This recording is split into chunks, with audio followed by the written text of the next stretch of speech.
Tiger spirit everywhere you go with the Bank of Cushing Tiger Card. Every swipe helps support Cushing Public Schools for those everyday purchases that make life so much easier. Breakfast, lunch and dinner, at the gym, at the doctor's office, or taking your pet to the vet. Use the best-looking debit card at Cushing. It's a killer way to support Cushing Public Schools.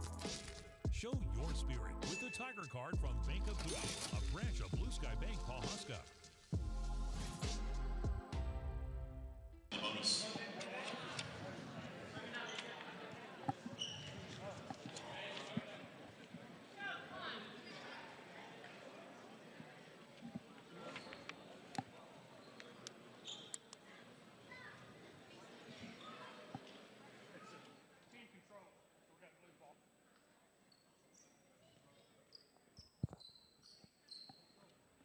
Well, if you're watching here on the Hub Network, we are simulcasting today from Fort Gibson, and Bravado has been kind enough to allow us to piggyback on their generation of the video out there. And so that's what we're doing, and we're just kind of getting a little bonus coverage right now of the game prior to the Lady Tigers taking the court against Stillwell. And so we will watch a little bit of that and let that go and kind of get everything up and running well. But you're welcome to watch that as well. But we will have the Lady Tigers next against Stillwell, and then we'll kick it back to our friends out there in Fort Gibson, Chris Rule and Mr. Thompson. I can't remember his name exactly. Let me look it up here real quick, and I'll get it for you. But it's one of these where Chris and referee's got to take control. Right, exactly. You can see them kind of going back and forth as they came up. Let's see here. John Thompson and Chris Rule are calling the game.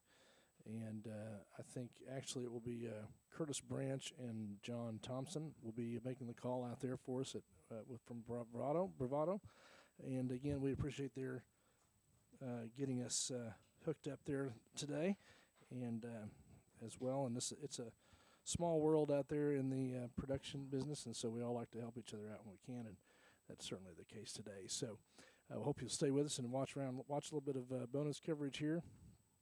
And looks like it's the Coweta Tigers and the Stillwell Indians. This is the Stillwell boys teams. The Stillwell girls team will be playing the Lady Tigers coming up here at 4:20. So stick around. We're going to leave that playing a little bit and get things worked out. You might see some other stuff going on off the screen, but we're getting ready for the Lady Tigers broadcast here at 4:20, and then the varsity men's team to take the court after that at 5:40, and I believe they play Fort Gibson as well. So we'll be back with that. We're going to have interviews with the coaches this afternoon as well. Coach Ezel during the girls' game, halftime, and Coach Phillips during the boys' game at halftime. So stick around for those, and we'll have those for you as well. So thanks for watching, and we'll see you soon. Now back to the game. 22 Cody Beach, number 41, Tiger State, back for Stillwell. 43, Maddox Edwards at the line.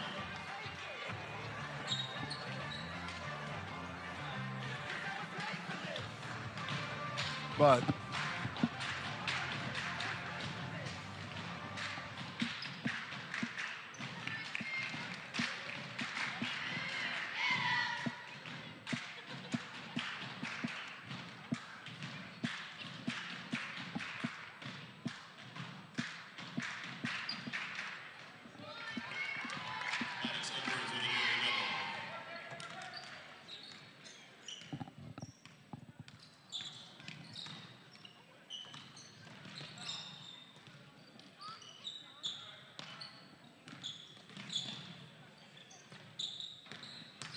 Petrie just has really good control. yes, I haven't seen him out of control. I don't think I've seen him out of control this game. Not a time I can really remember. Very smooth, very in control. That's something I like to see in a point guard personally. Number 2, Cole Kimball, 15, James back, Andrew Stillwell.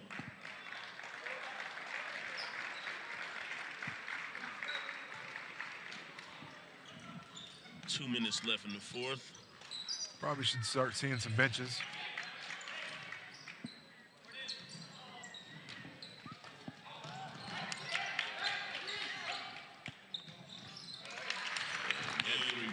good by Gabe Hamilton. A little over a minute left. Yeah, just look at how calm he stays when that double is coming. I think that might have been a pass that his teammate wasn't expecting right there. I don't think that was a shot. I think he was trying to kind of lob past it and nobody was home.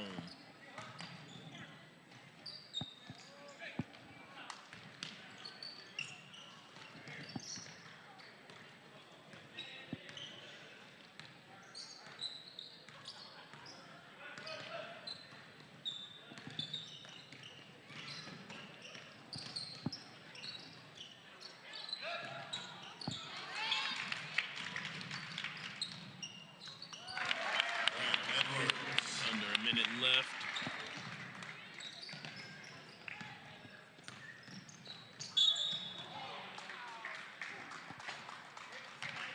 Foul number 11, Hunter Dearman, second personal, team foul number 7. That'll put Stillwell on the bonus. So it'll be a 1-and-1. James at the line, shoot 1-and-1.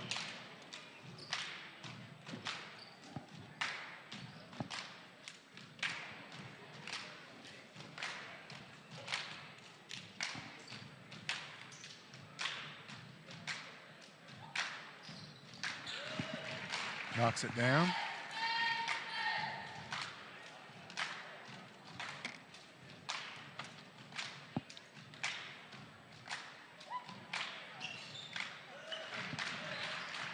James with an 80 double.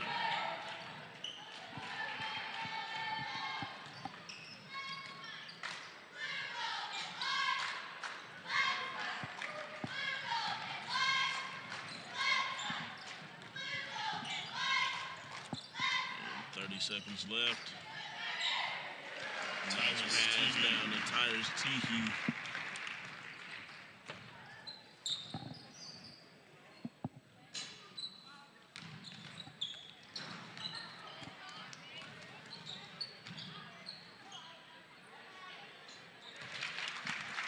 Jacob Blackwell.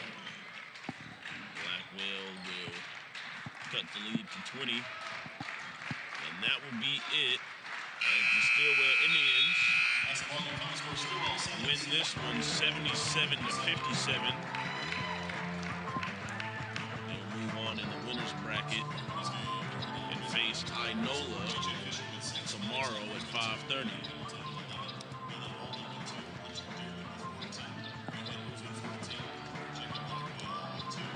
Oka will take on Nathan Hale tomorrow at 12:20. So leading scores for Oakta, you've got Hunter Dearman with 14, and Grant Edwards with 14, and Preston Holmes with 9, and Gabe Hamilton with 11. And then your Well, welcome everybody to the Hub Network. My name's Joe Kennedy, and I'm here in the Brick House Studios downtown Cushing today, and we're doing kind of a different thing, a simulcast, and that's due to some contract commitments that Fort Gibson has with Bravado, and they've been kind enough to visit with us and get set up here to simulcast this event. We're excited to do that with them, and appreciate Chris Rule and Mike over there, everybody working with us to get that done. And so it's going to be a little bit of a different broadcast today. You're going to hear Chris Rule, I forget their names every time. I'll get it at Chris and John Thompson, I believe, are going to be calling the game, or Curtis, excuse me. You're playing a team of that caliber, you just gotta keep it close. Curtis Branch and John Thompson actually will be calling the game for the Lady Tigers here, and so we'll take it to that coverage soon. Now we're going to have you'll see all of our normal sponsors in the broadcast today, and again that's courtesy of Bravado, kind of providing this feed to us, and you're going to hear their commentary though on the game, so probably more of a little bit of a neutral commentary than what maybe you're used to, but that's okay, and I know that they'll do a good job and provide a good broadcast for us and all that kind of stuff. So we're looking forward to that little partnership today with them out there. So you might see a commercial or so or two from Bravado, and we'll see that. But again, you're going to see our sponsors come in here, and as a matter of fact, we're going to start those commercials here in a minute. We'll be back probably in about 10 minutes, maybe a few minutes earlier, to do a little pregame, and then we'll kick it over to the guys down there in Fort Gibson, and we'll hope that you enjoy the game. So here we go, and in the famous words of our James Caulfield, broadcaster, as he started his career with the Hub Network, here we go.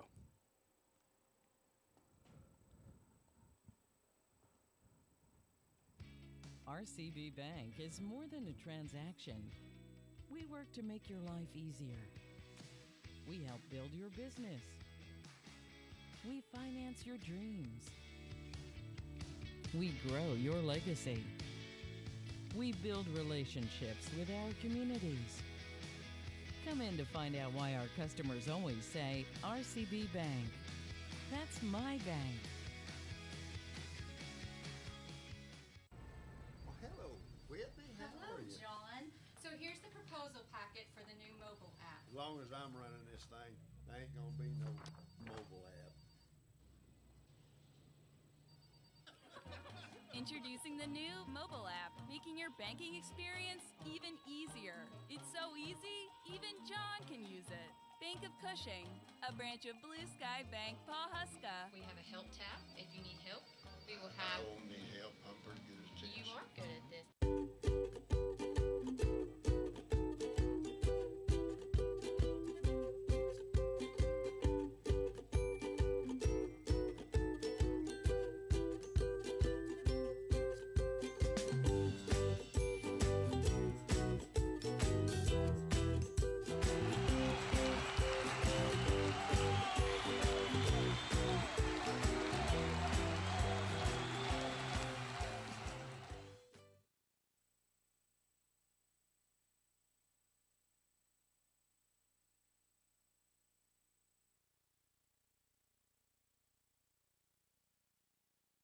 Bank of Cushing, a branch of Blue Sky Bank, Pawhuska, wants you to know they are still the same friendly hometown bank. Local people that live, work, and worship right here in Cushing. Providing you the same great service, more convenient products and technology, making your local banking experience even better. A great bank, serving a great community. Bank of Cushing, a branch of Blue Sky Bank, Pawhuska.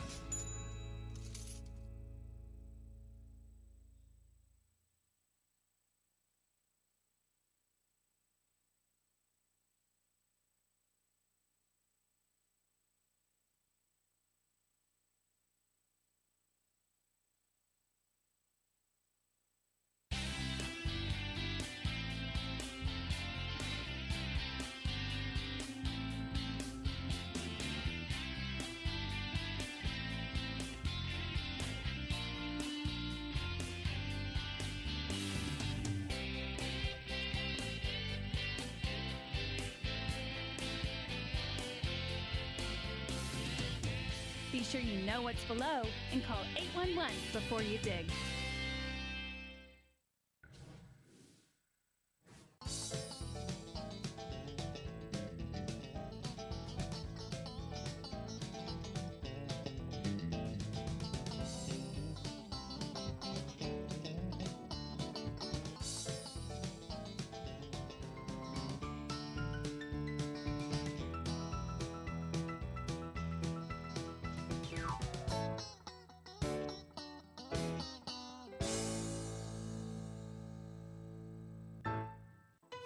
Show your Tiger spirit everywhere you go with the Bank of Cushing Tiger Card. Every swipe helps support Cushing Public Schools for those everyday purchases that make life so much easier. Breakfast, lunch and dinner, at the gym, at the doctor's office, or taking your pet to the vet. Use the best-looking debit card at Cushing. It's a killer way to support Cushing Public Schools. Show your spirit with the Tiger Card from Bank of Cushing, a branch of Blue Sky Bank, Pawhuska.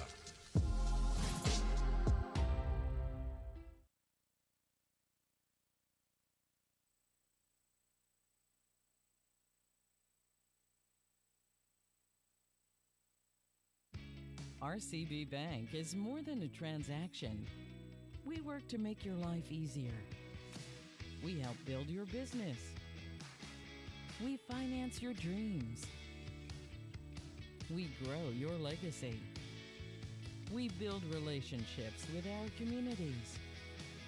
Come in to find out why our customers always say, RCB Bank. That's my bank. Well, hello, Whitney. How Hello, are you? John. So here's the proposal packet for the new mobile app. As long as I'm running this thing, there ain't gonna be no mobile app. Introducing the new mobile app, making your banking experience even easier. It's so easy, even John can use it. Bank of Cushing, a branch of Blue Sky Bank, Pawhuska. We have a help tab if you need help. We will I have. don't need help. I'm pretty good at this. You are good at this.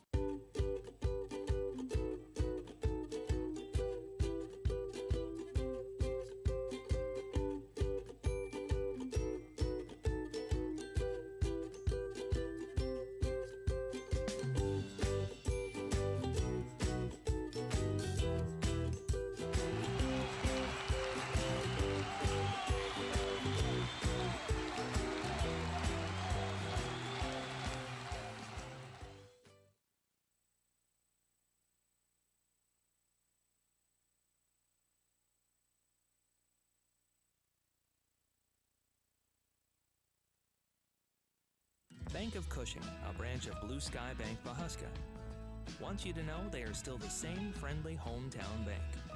Local people that live, work, and worship right here in Cushing. Providing you the same great service, more convenient products and technology, making your local banking experience even better. A great bank, serving a great community.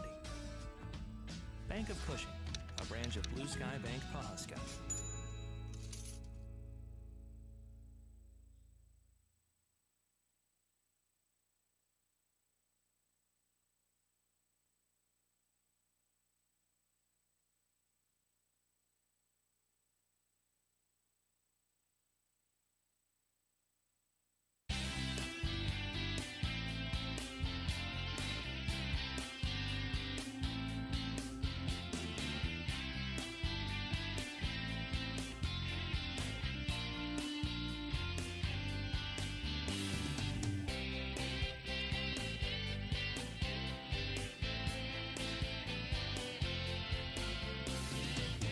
Be sure you know what's below and call 811 before you dig.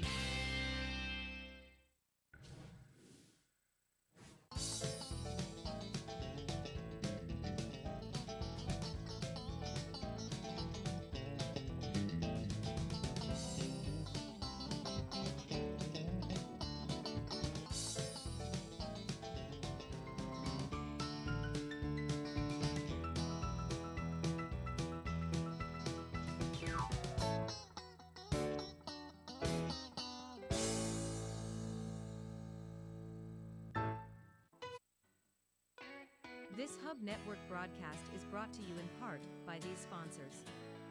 Submergible Pumps Incorporated, Roots Hometown Furniture, Show your Pueblo Viejo Mexican Restaurant, Palmer Marlar Funeral Home, and Natural Choice Chiropractic.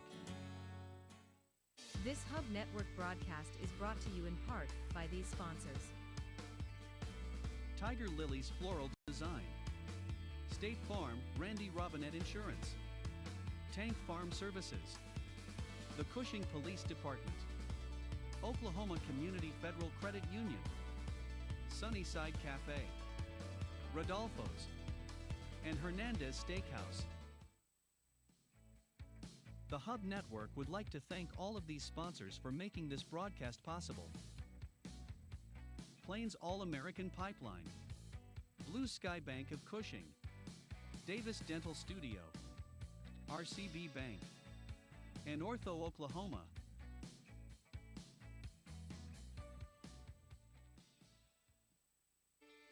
This Hub Network broadcast is brought to you in part by these sponsors. Bill's Easy Out, Baker Pharmacy and Medical Supply, and A Affordable Design. This Hub Network broadcast is brought to you in part by these sponsors. CREC, Kate's Supply Incorporated, Calamity Jane's Barbecue, Busy Bee Floral, and Britain Consulting. This Hub Network broadcast is brought to you in part by these sponsors. Cushing Pride, Oklahoma Cementing Cushing, Crossroads Wellness Center, CBEW Professional Services, and Clayton's Land Service.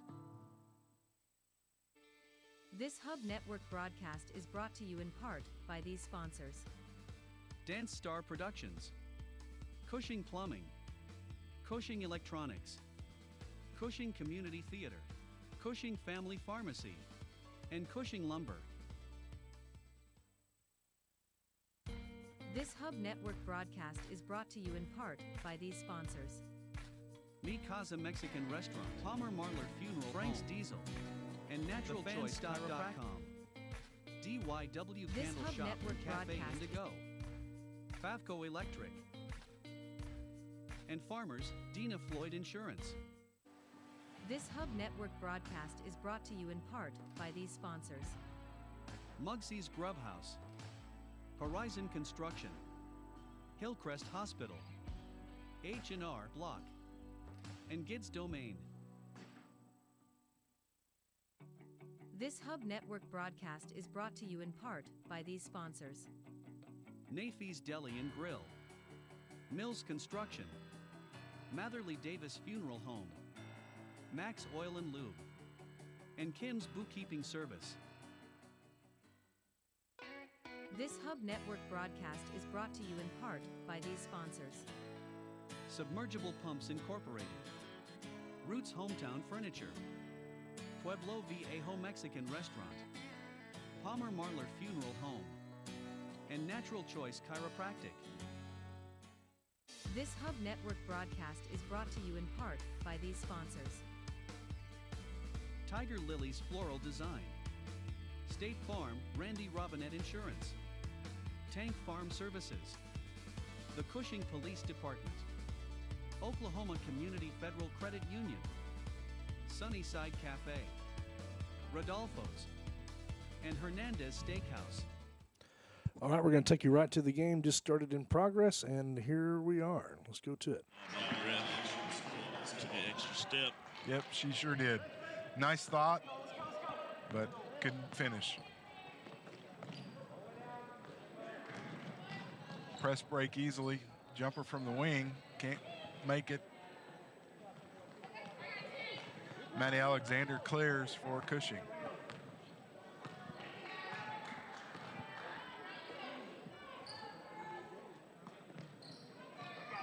Hits it down low. She can't hit the jumper down low. Is Kaylin Callahan. Stillwell clears. Deep three.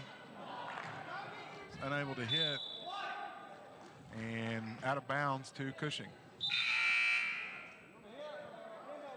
So we have a sub for Cushing.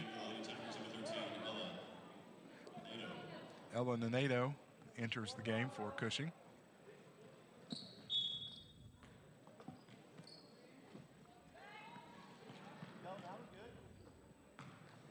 Two-2-1. Press break here. They beat it on the front court, but she can't clear it on the back court. Can't run down the loose ball. So they have a breakaway, and Shannon Catron hits the jumper on the breakaway. So we have a 30-second timeout. Stillwell has jumped out to an 8-0 lead very, very early in this first quarter.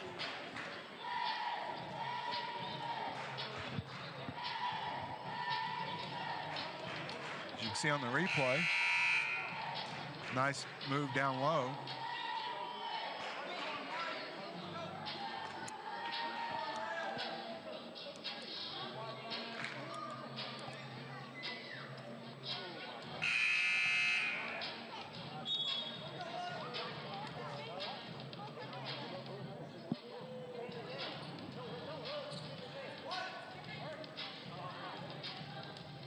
So Cushing's going to inbound.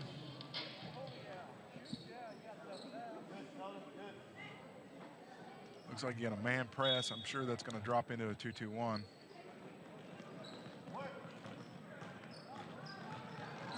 She's able to beat it, but she can't. She gets caught in the corner on the double team, and there's the turnover.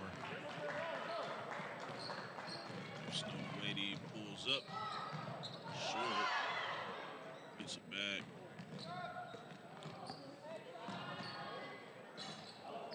Goes in and out. Offensive rebound by Mink. Score by Catron.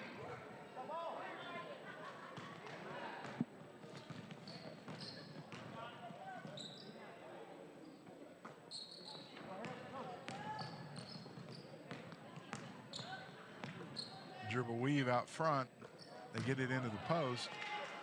She does a turnaround jump shot. Can't hit. Nice move. Just couldn't finish.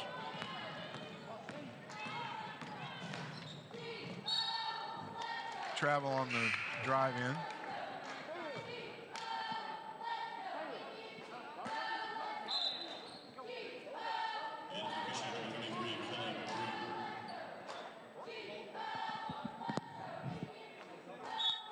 Kelly McBroom back into the lineup.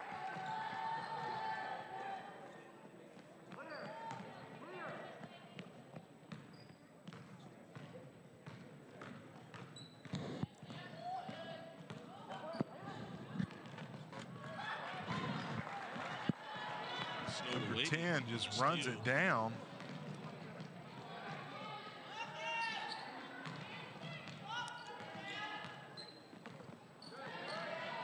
And then Snowwady then turns it over. Entry pass stolen by McBroom. They're just really pressuring that dribble drive.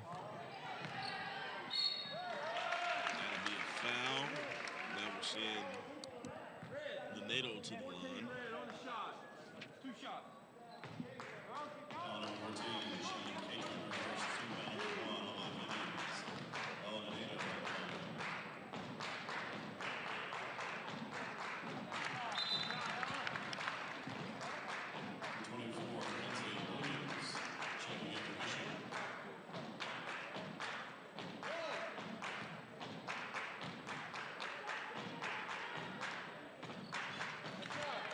So Ella Nenedo goes 2 for 2 from the line. Bagels off the board for Cushing.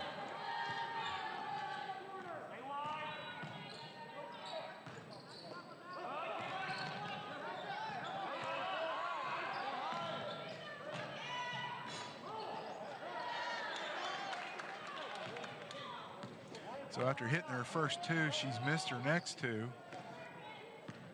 Kasia Thornburg. You know what I would tell her. Keep shooting. Keep shooting.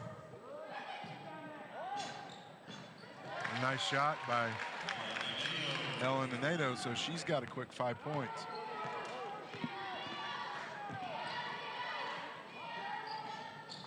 Number 10, Snowda Waddy misses the 3.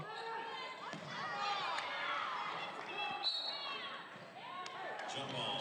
Should be a jump ball. Ball will go to Cushing.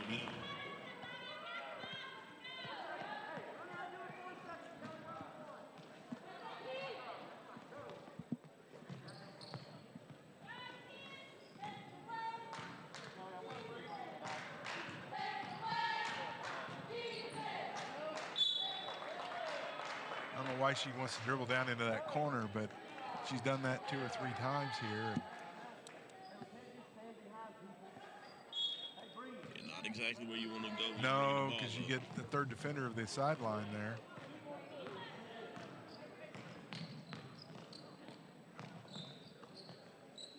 Movement out front.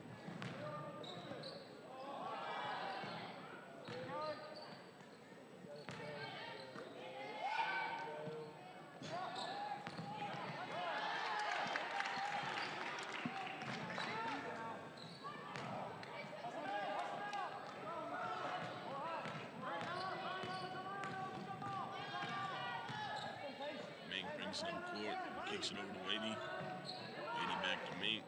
Mink gets to the corner. Tried to dump it down to Catron. Catron just unable to hold on to it.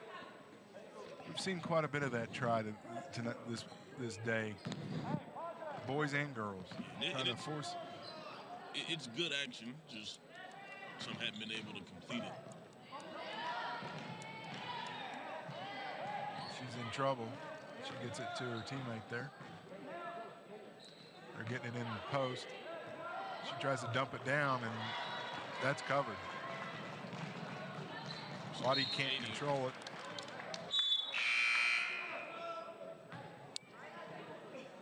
So we got wholesale subs for Stillwell.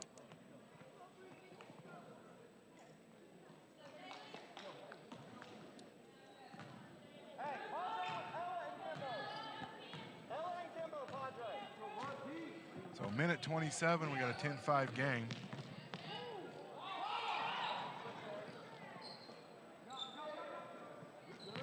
They get it into the post. She turns and makes a nice jump shot for her first bucket of the day. Wadey tries to dribble drive, kicks it.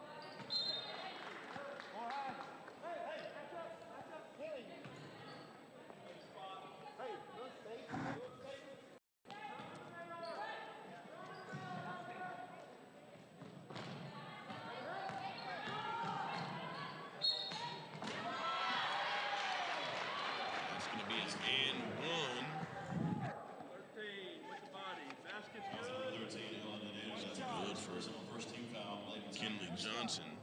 Basket's good for Caitlin Wilson. She's on the line for the three-point play. Caitlin Wilson.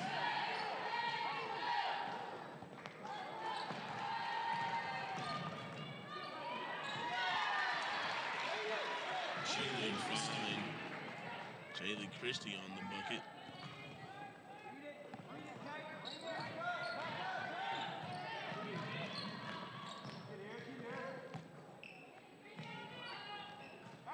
Nice shot by number 24 there.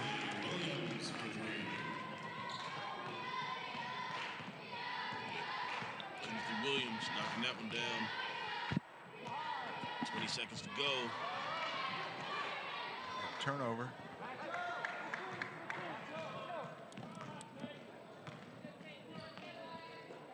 Clock's at 10. Thinks about it. Yeah, she did. Gets it up top. She got it from the corner. Can't hit. Last second heave is no good. At the end of the first quarter, Stillwell up 15-10 over Cushing. Stick around and we'll be right back here on Auto Wireless.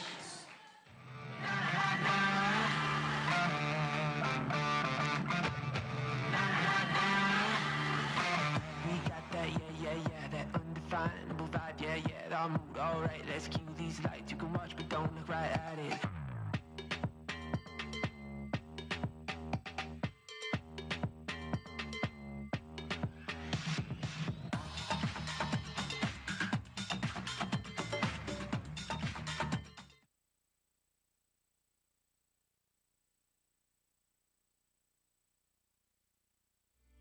Baker Pharmacy and Medical Supply. And a affordable design. This Hub Network broadcast is brought to you in part by these sponsors. CREC, Kate's Supply Incorporated, Calamity Jane's Barbecue, Busy Bee Floral, and Britain Consulting. This Hub Network broadcast is brought to you in part by these sponsors. Cushing Pride, Oklahoma Cementing Cushing, Crossroads Wellness Center, CBEW Professional Services, and Clayton's Land Service.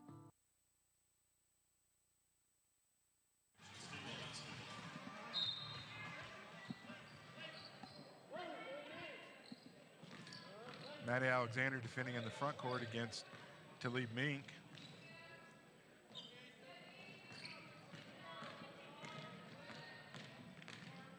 Forceful dribble drive there by Jaylee Christie. Nice shot there by Talib Mink.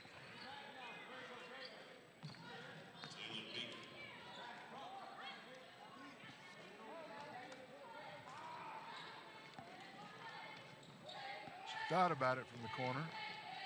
Nice dump down, and she can't hit the layup, is Kelly McBroom.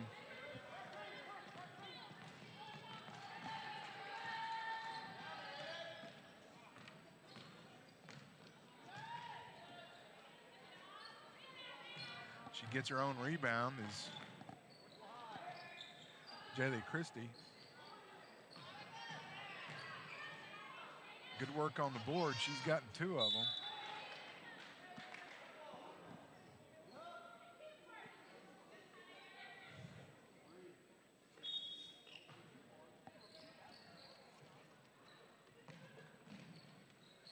Two, 2-1.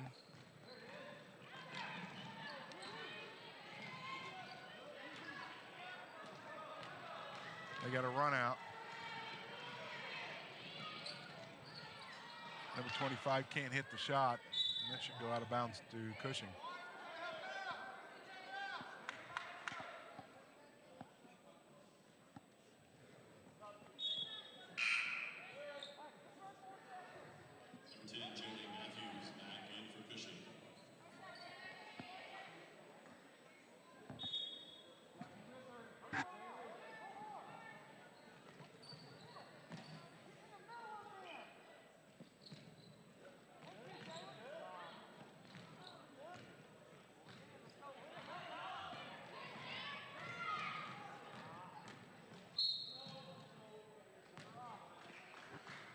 Got bodied on the sideline there by number 2. And they called that one on the floor.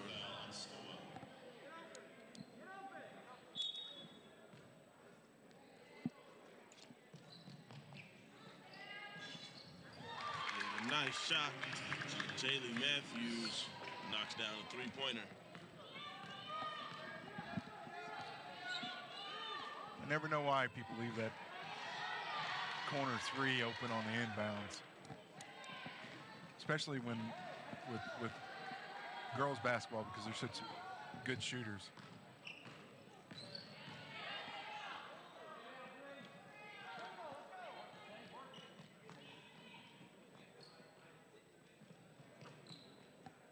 Working a weave, triangle weave over here, and number 10 takes the 3 and hits it. So she hits back-to-back threes, pulls them to within 1. So we've got a 1-point game with 5:29 in the second period. And we get a turnover. Cushing steals the ball, chance to go up.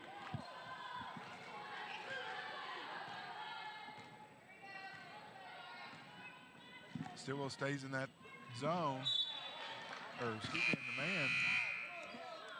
And we get wholesale changes for Stillwell. So Kasia Thurber, Snowda Wadey comes back in, and we're starters. Had a nice rest. And turnover on the inbound. Wadey's going coast to coast and hits the shot. Nice floater right there in the lane. Her quickness is tough. They got a 2-on-1.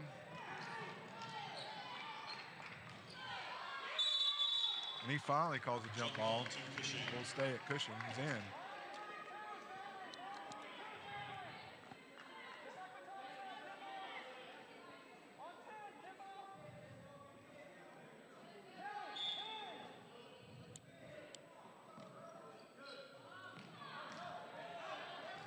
So that's 2 turnovers off of inbounds back-to-back by Cushing.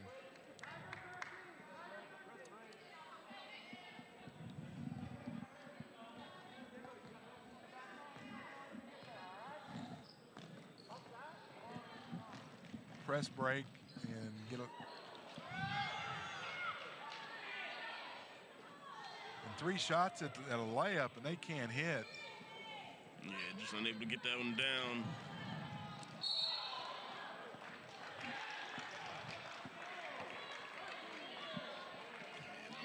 call on that.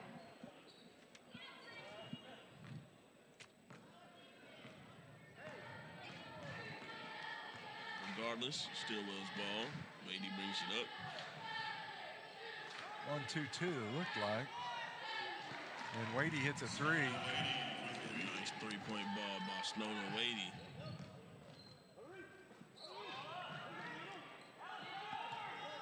Nice ball movement on the press break here. Looks good, and it is. That's how you beat a press break. Kimberly Dooley knocking it down. Stillwell tried to answer right back, but couldn't. Ooh, a nice block by Dooley. Nice loud block.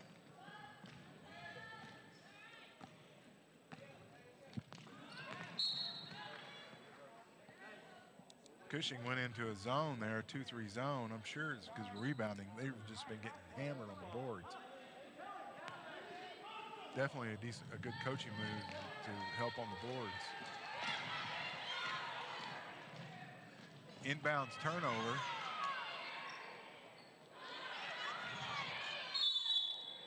Jump ball to Stillwell. So many missed layups for Stillwell.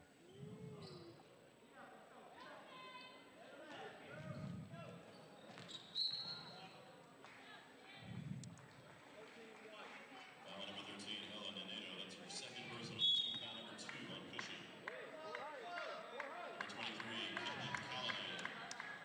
Back in for the Lady Tigers.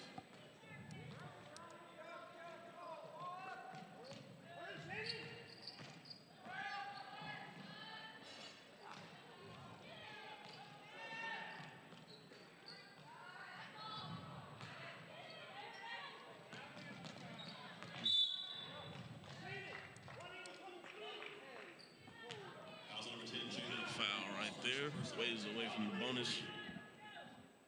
Just under 3 minutes here in the first half. Inbound to Wadey on the wing.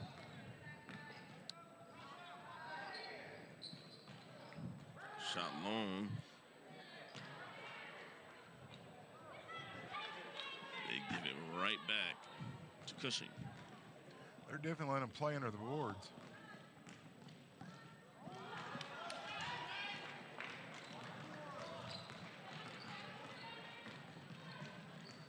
Mink to Wadey, and Wadey knocks down a long two.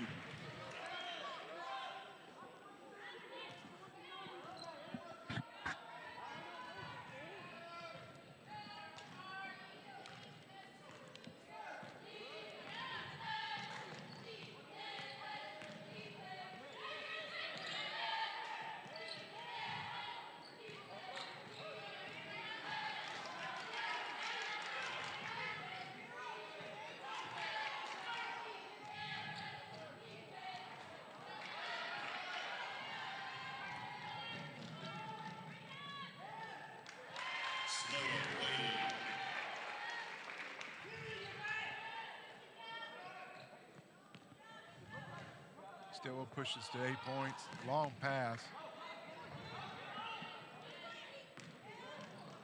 Another turnover. So back-to-back turnovers by Cushing.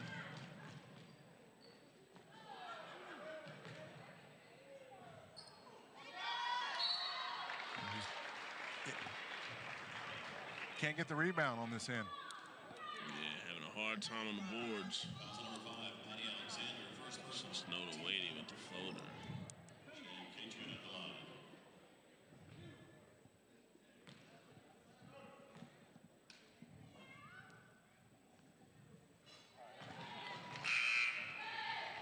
Number 22, Tatum Caulfield. Number 11, Morgan Franklin in for Cushing. Looking at Shannon Catron on the line for Stillwell.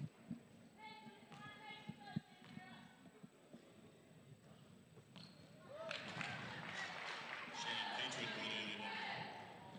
She hits both her free throws. And another turnover. So 4 straight turnovers by Cushing has let this lead, has let Stillwell extend this lead to 9 points.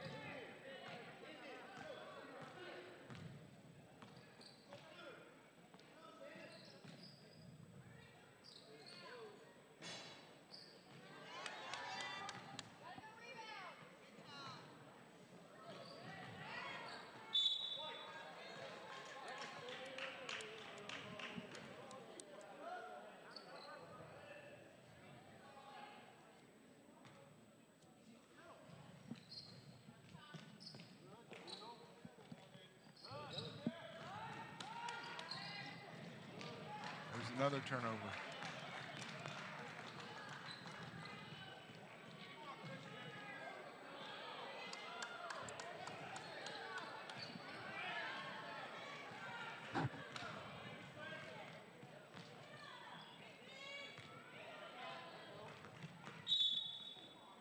Over and back. Number 24, Kinsey Williams back in for Cushing. 23 seconds on the clock. Number 12, Caitlin Wilson back in for Stillwell.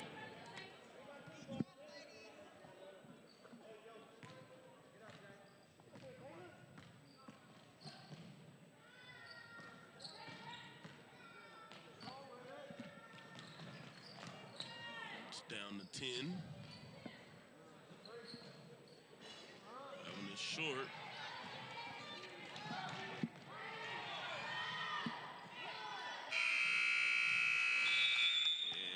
Is it for the end of the first half.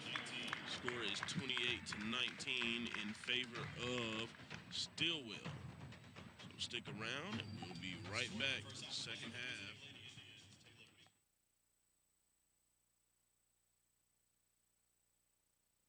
Every swipe helps support Cushing Public Schools for those everyday purchases that make life so much easier. Breakfast, lunch and dinner, at the gym, at the doctor's office, or taking your pet to the vet. Use the best-looking debit card at Cushing.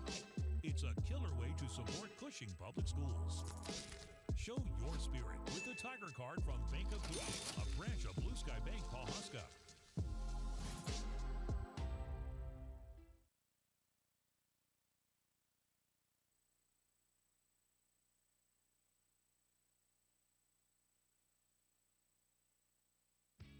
RCB Bank is more than a transaction. We work to make your life easier. We help build your business. We finance your dreams. We grow your legacy. We build relationships with our communities. Come in to find out why our customers Bank. That's my bank.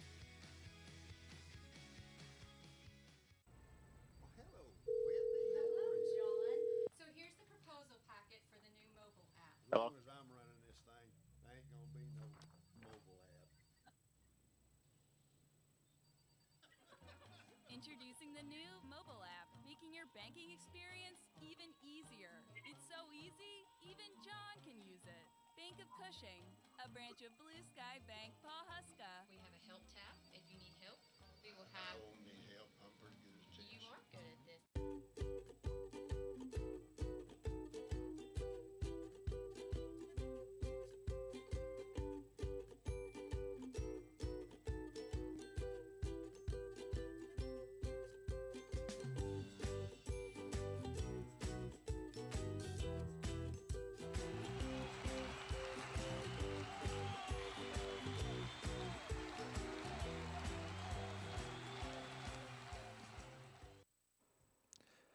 All right, Joe Kennedy here with the Hub Network, and we're going to get Coach Ezell on the line with us here in just a second. And we know he's down there at Fort Gibson and getting ready to get lined up to play this evening. And kind of a new setup for us here, just a little bit. So taking a little bit of adjustment to get going. But let me bring in Coach Ezell here. Coach, can you hear me? I can hear you. All right, good to have you on with us today. And how's everything in Fort Gibson? Pretty good. It's it wasn't as bad a drive as I thought. The time kind of scared me, but It's an easy drive and nice setup there. They have nice facilities, and our girls are playing pretty tough right now and looking good. And so hopefully we can do the same when it's our turn. Good, good. Well, we hope so too. Well, let's go back to the game the other night. You had a good game against Sperry. Tell us a little bit about your thoughts on the game Tuesday.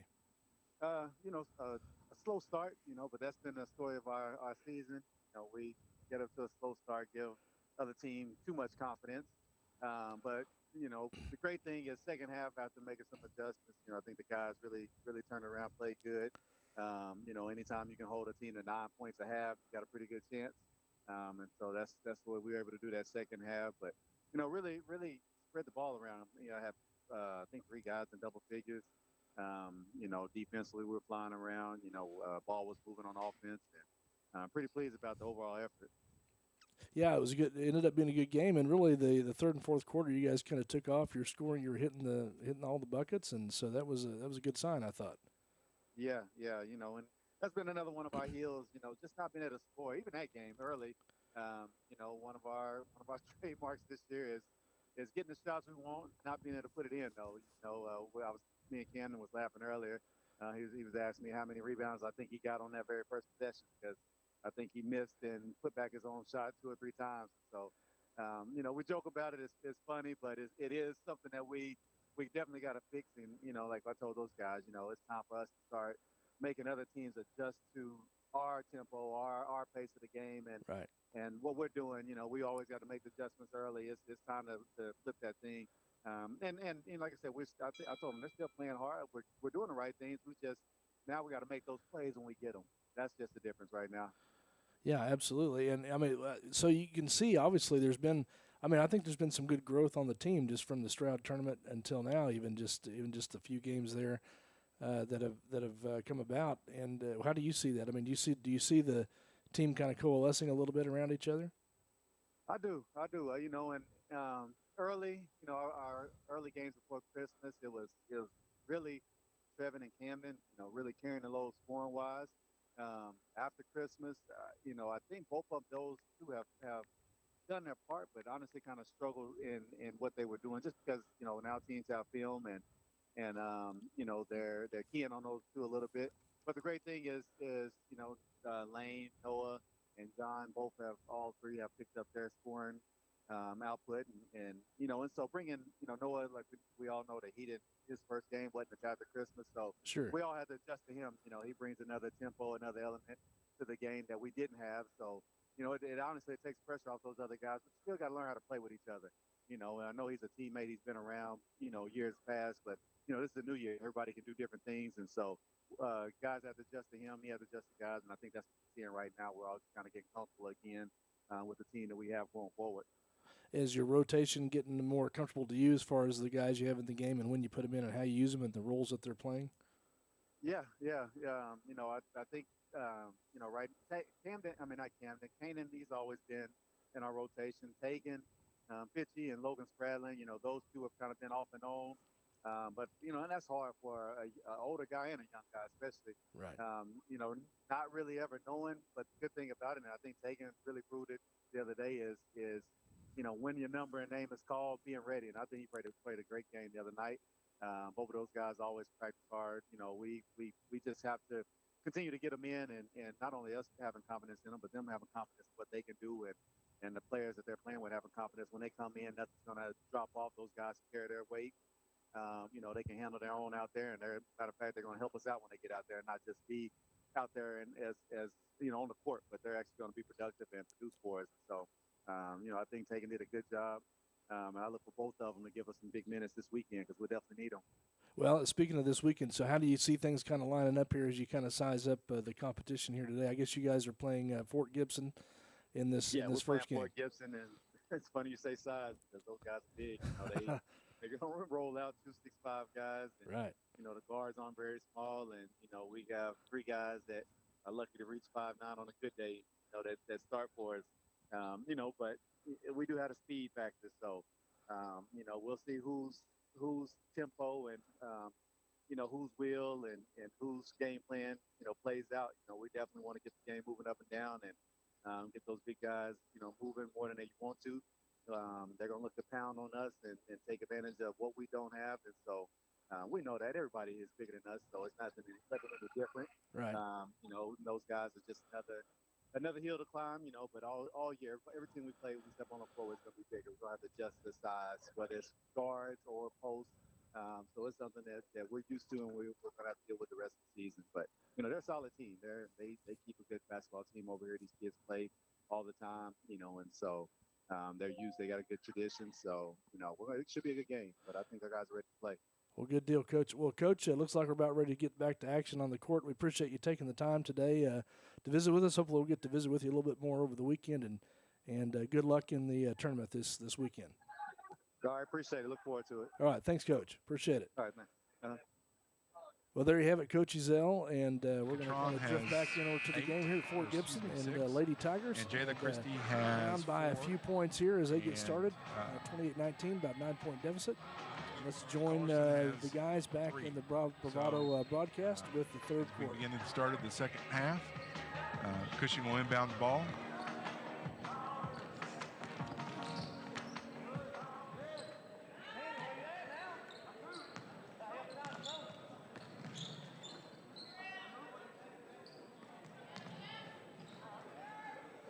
Trying to work the three there. Matt Alexander can't hit it.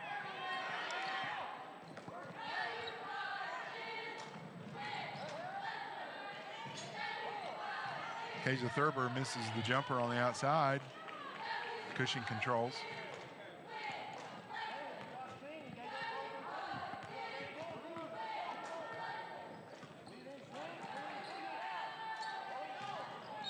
And the ball's out of bounds, and we'll go to Cushing.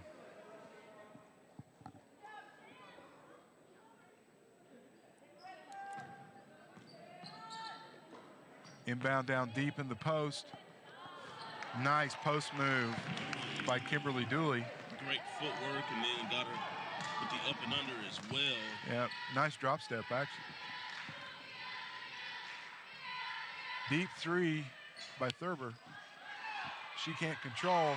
Backside rebound and put back is Shannon Catron.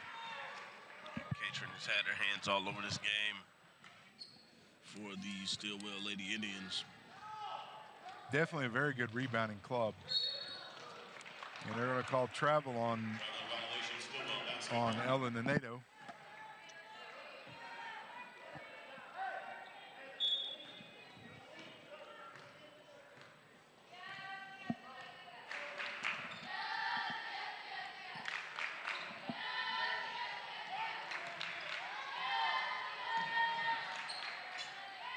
Wadey takes the three. She can't hit. Controlled by Cushing. They're going to push. She gets a Dooley. Dooley thought about it. Thought, well, I'm going to take it on in. Nice pick. A little bit nice pick and roll there.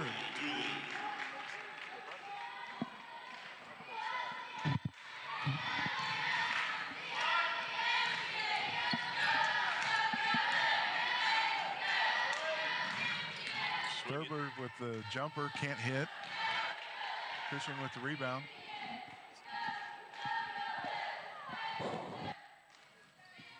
Hello.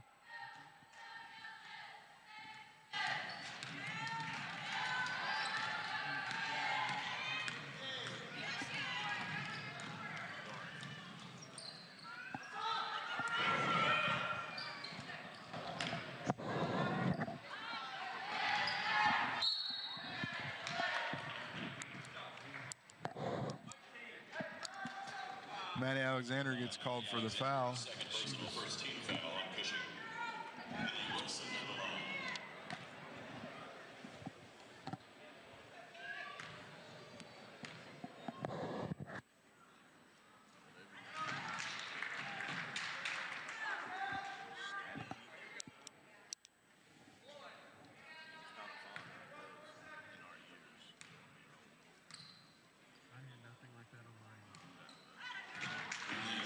Kinley Johnson hits both her free throws. They're going to trap on the inbound. Nice press break.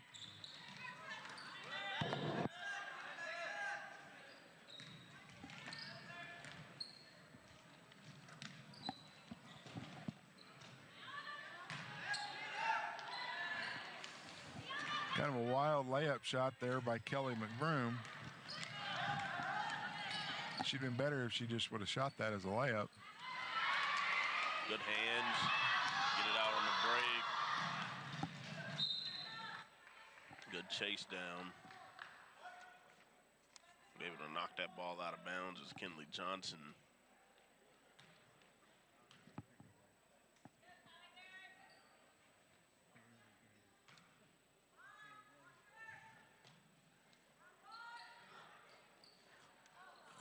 Turnover on the inbounds, the same thing that was there earlier. And Stillwell will take a timeout. We got a 30-second. So Stillwell is a nice 9-point lead. They've just jumped out to that lead, and they've just maintained. They're just kind of like keeping the turnovers. If Cushing can eliminate the turnovers, give them a chance to get into this game. But the ball control has just not been there. And I agree with you. Turnovers will get you every time.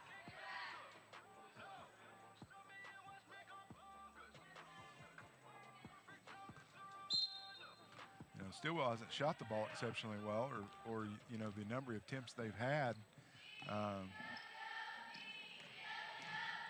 The ball game could be way out of control. Definitely rebounding better is Cushing.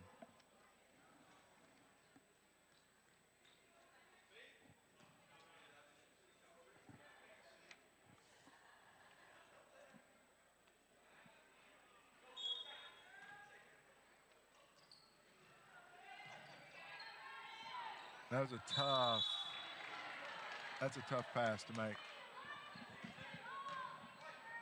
Wady landed out of bounds, so ball will stay to Cushing.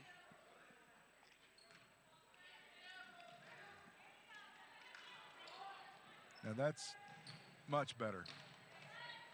Nice play on the inside. Dooley can't finish.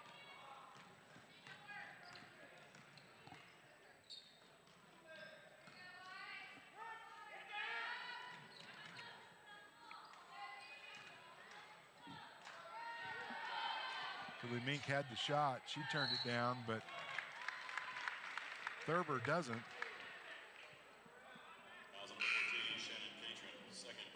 they call a foul on Catron.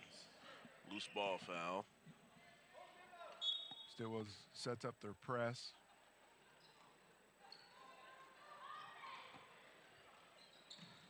Tough inbounds in the bad spot.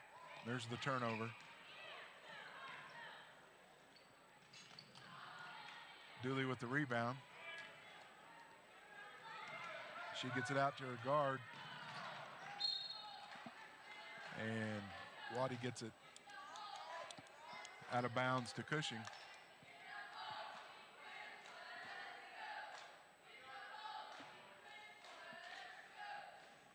First few minutes of third quarter haven't been very productive for either team. Looking to see if that'll change here soon. We see another deflection out of bounds.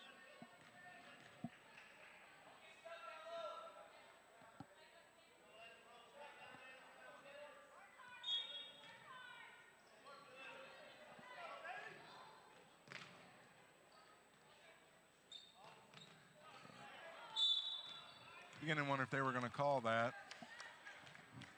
to leave Mink with her second foul.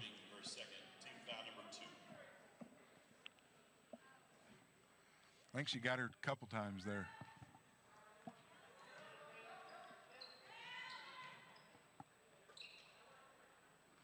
Dooley with a long three, can't hit.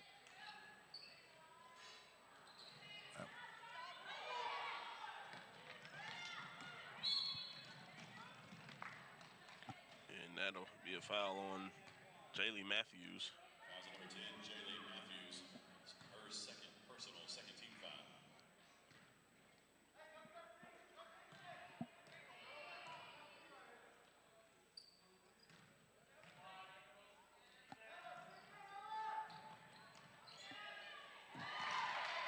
There we go. Three-pointer by Jaylee Christie.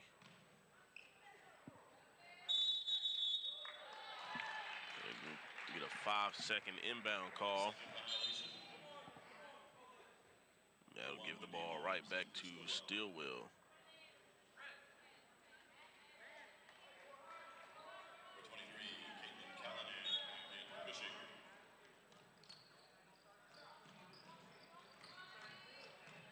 Waddy takes it to the hole, can't finish.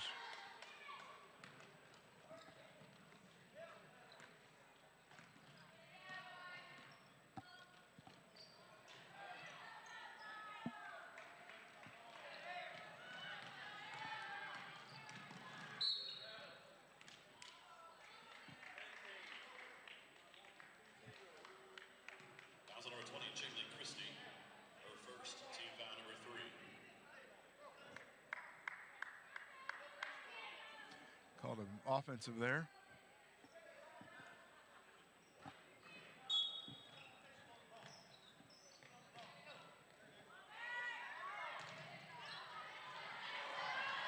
Wadey just came and stole that from the backside, and she pushes all the way down, coast to coast, a floater, and that is good. That's good action right there by Snowda Wadey.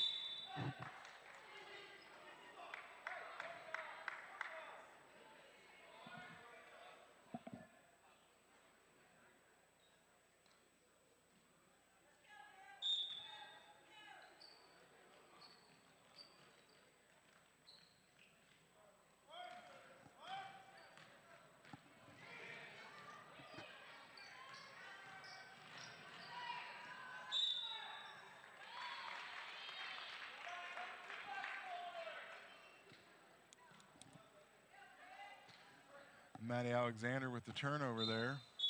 All go back to Number 11, Morgan Franklin. Number 33, Kelly McBroom. Stillwell. Lady Tigers.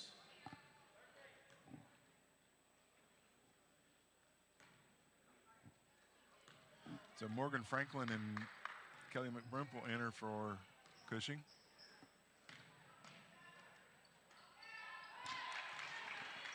Kinley Johnson with the power move there.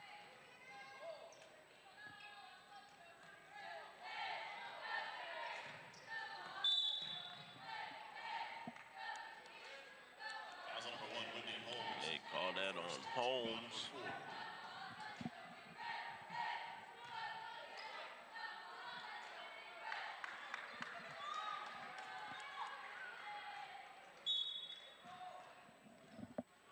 Minute 33 left in the third.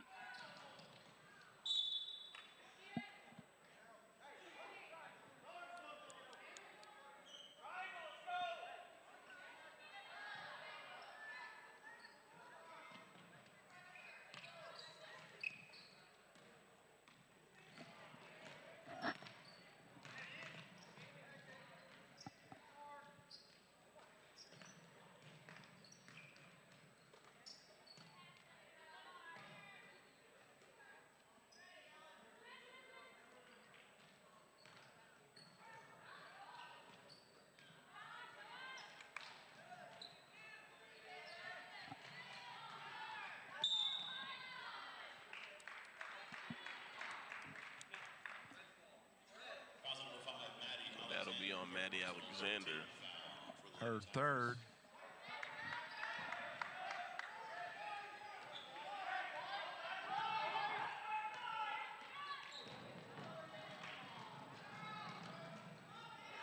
Snowda Wadey, floater. Broke the press by herself.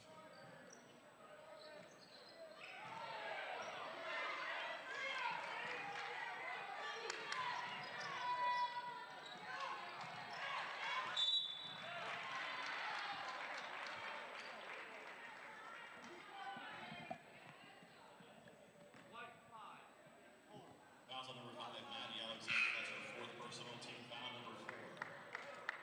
Number 24, Kinsley Williams, back in for Cushing.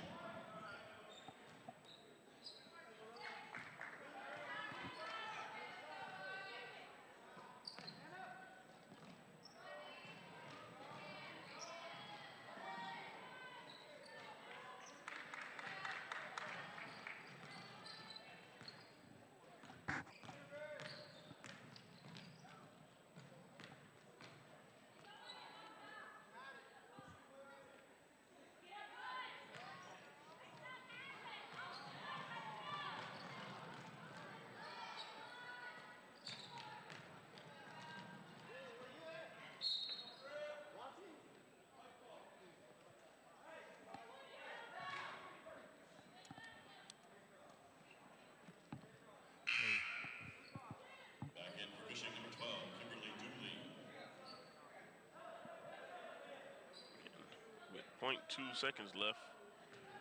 Substitutions being made, and that'll be the end of the third quarter. Stillwell leading 41-23.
I think Waddy is the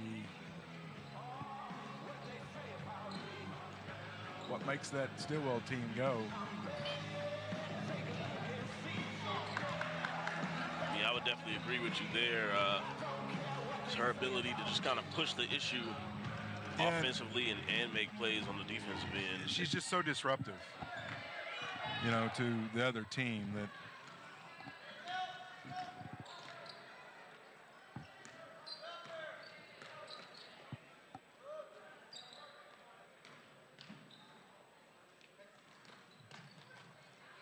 Nice ball movement here.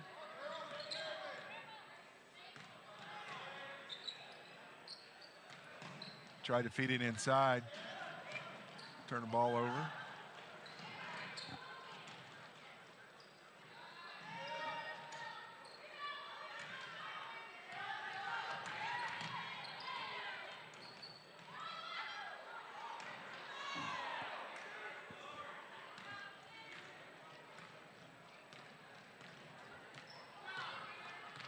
Kinley Johnson couldn't put it away, still one of the starters.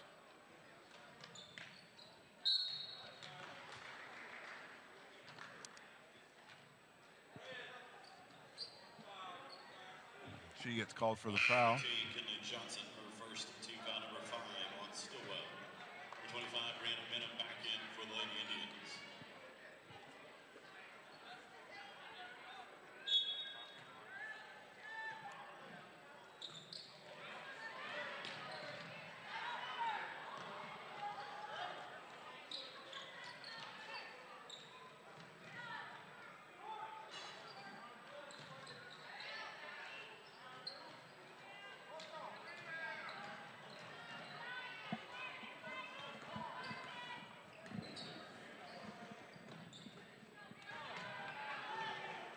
That ball is deflected and stolen by Johnson.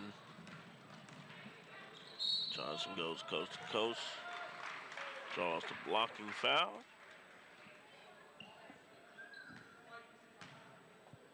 Fouls number 24, Kinsley Williams, her first team foul number 5.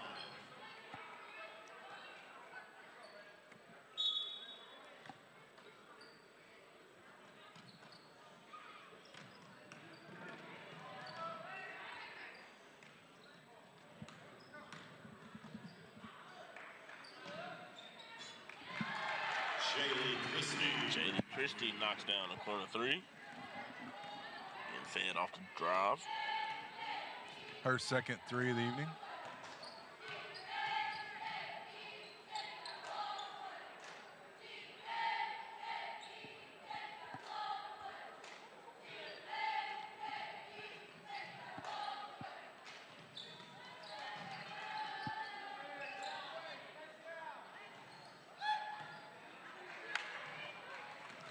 One too many passes there.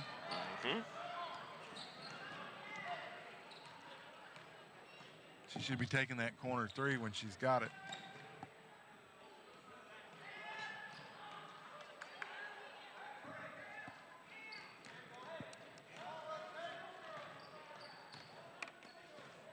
Mink with the missed three.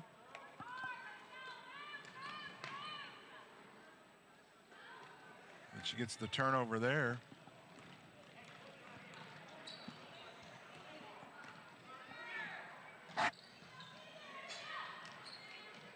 Corner three up and missed. Rebounded by Benham.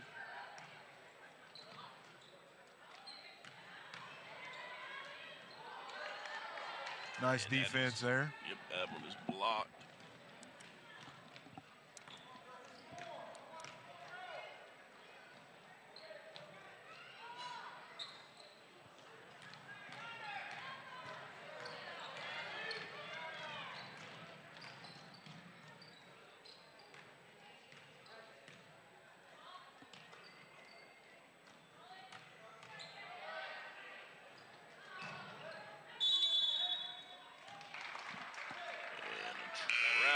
Call. Basketball.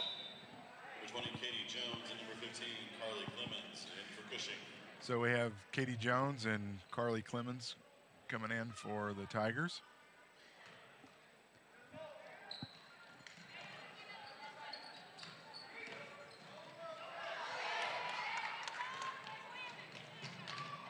Nice steal. Kimberly Dooley.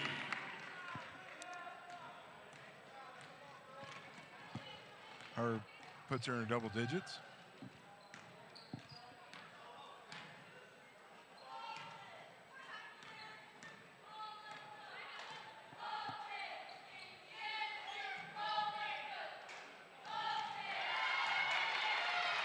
Jaylee Christie for three. Another three for Jaylee Christie. She's 3 from 4 from range.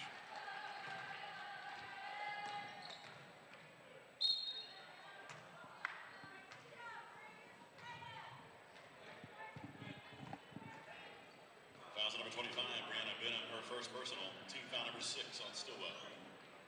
Kelly McBroom at the line.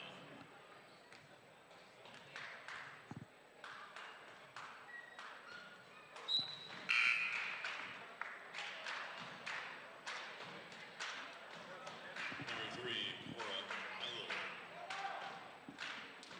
Number 25, Maya Bridgman in for Cushing. Emily, let's see, Cora Eiler and enters for Cushing.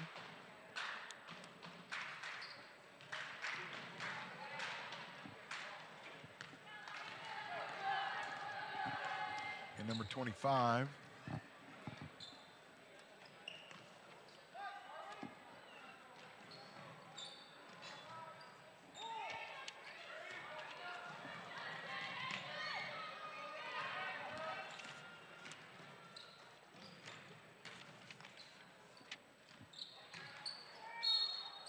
traveled. Travel violation, Cushing basketball. Number 22, Tatum Caulfield.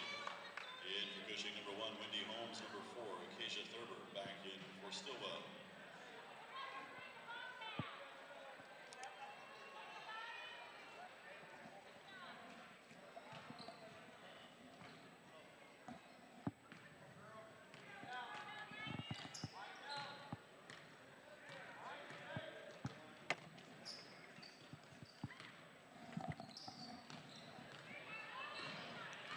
Steal. Missed the layup, the putback. But Wendy Holmes is there to clean up the trash. She gets her first points.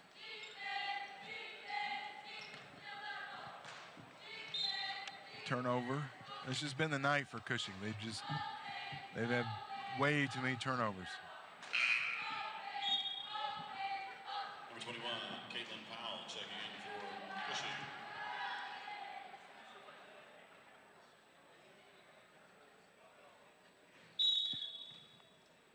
So we've got some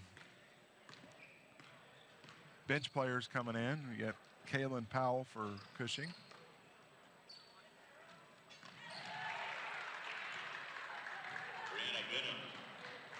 Brianna Benham with the bucket or the shot.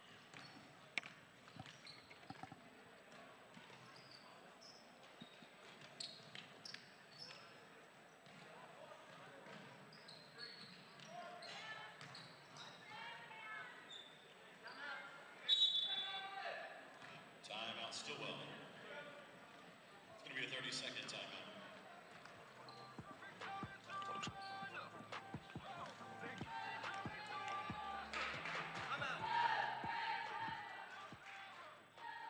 This Hub Network broadcast is brought to you in part by these sponsors.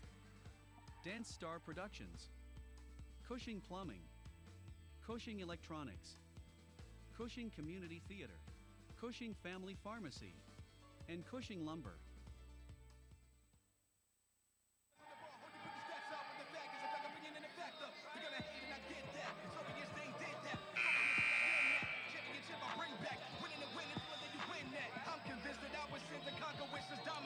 Stay tuned because we've got more basketball coming up.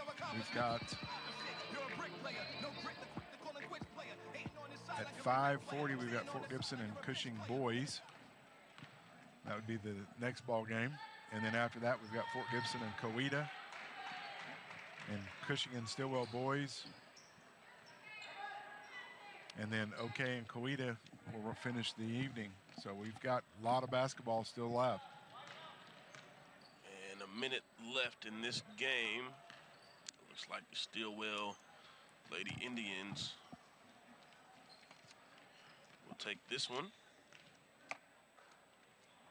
The winner will play at tomorrow night at 7 o'clock, either against Fort Gibson or Coweta, that's the 7 o'clock game. So, but they will play tomorrow at 7, and the loser will play tomorrow at 1:40 against the loser of that upcoming game.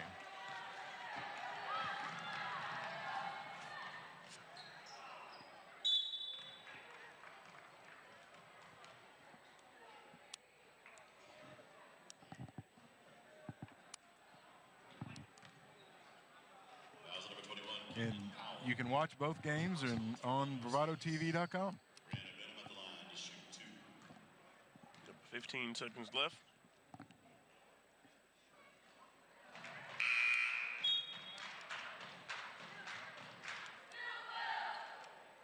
Number 1, Callie Battles, checking in for Cushing.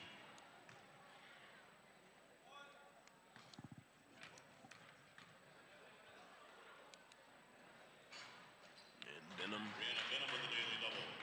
hits another.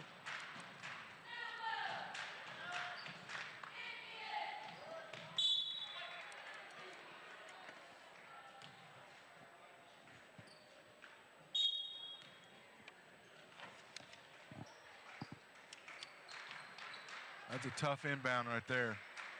They were able to do it. She gets a 3 from the corner and hits. Nice play there at the end. And that will be a wrap for this game. Stay tuned for the Fort Gibson boys and the Coweta Indians. All right, that's the Lady Tigers finishing up there, going down to Stillwell 53-29. Coming up will be the varsity men's team. Tigers take on Fort Gibson at the Old Classic Tournament in Fort Gibson. So stay tuned. We'll be back in about a few minutes, by about 10 minutes, and the game will get underway.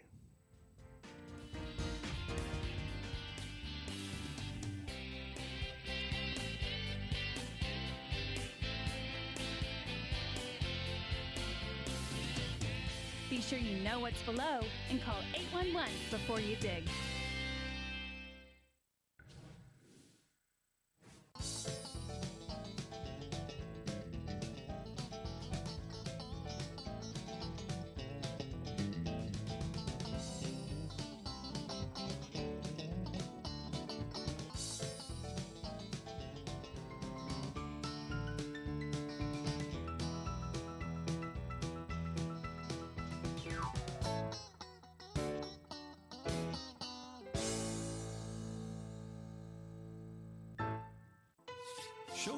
Tiger spirit everywhere you go with the Bank of Cushing Tiger Card. Every swipe helps support Cushing Public Schools for those everyday purchases that make life so much easier. Breakfast, lunch and dinner, at the gym, at the doctor's office, or taking your pet to the vet. Use the best-looking debit card at Cushing.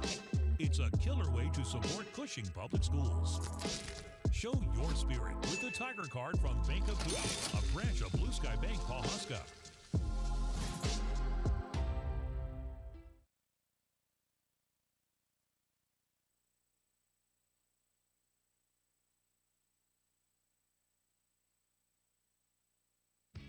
RCB Bank is more than a transaction. We work to make your life easier. We help build your business. We finance your dreams. We grow your legacy. We build relationships with our communities. Come in to find out why our customers always say, RCB Bank. That's my bank. Hello, Whitney. How are you? John. So here's the proposal packet for the new mobile app. As long as I'm running this thing, there ain't gonna be no mobile app. Introducing the new mobile app, making your banking experience even easier. It's so easy, even John can use it. Bank of Cushing, a branch of Blue Sky Bank, Pawhuska. We have a help tab if you need help.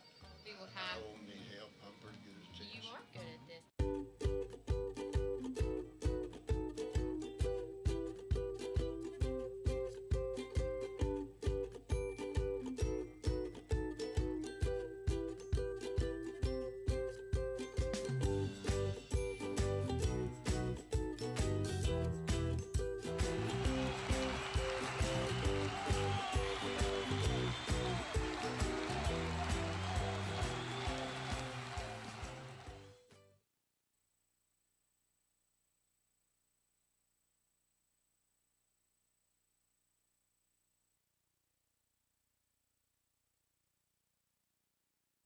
Bank of Cushing, a branch of Blue Sky Bank, Pawhuska, wants you to know they are still the same friendly hometown bank.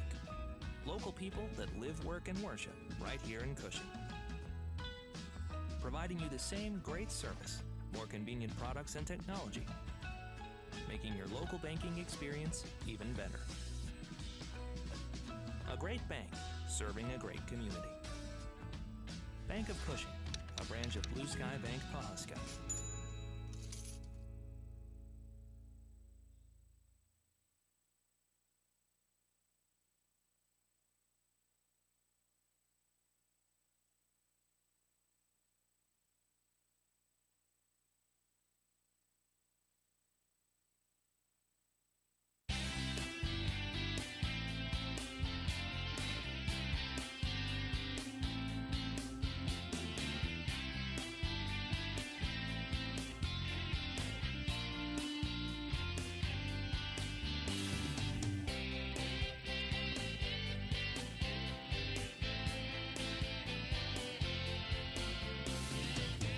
Be sure you know what's below and call 811 before you dig.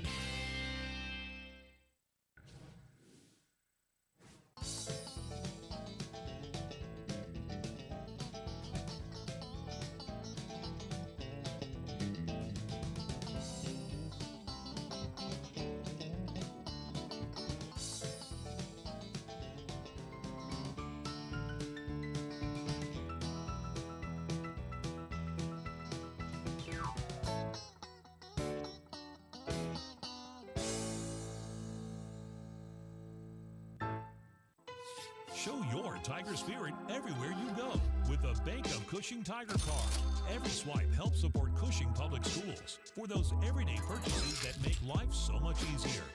Breakfast, lunch and dinner, at the gym, at the doctor's office, or taking your pet to the vet. Use the best-looking debit card at Cushing. It's a killer way to support Cushing Public Schools. Show your spirit with the Tiger Card from Bank of Cushing, a branch of Blue Sky Bank, Pawhuska.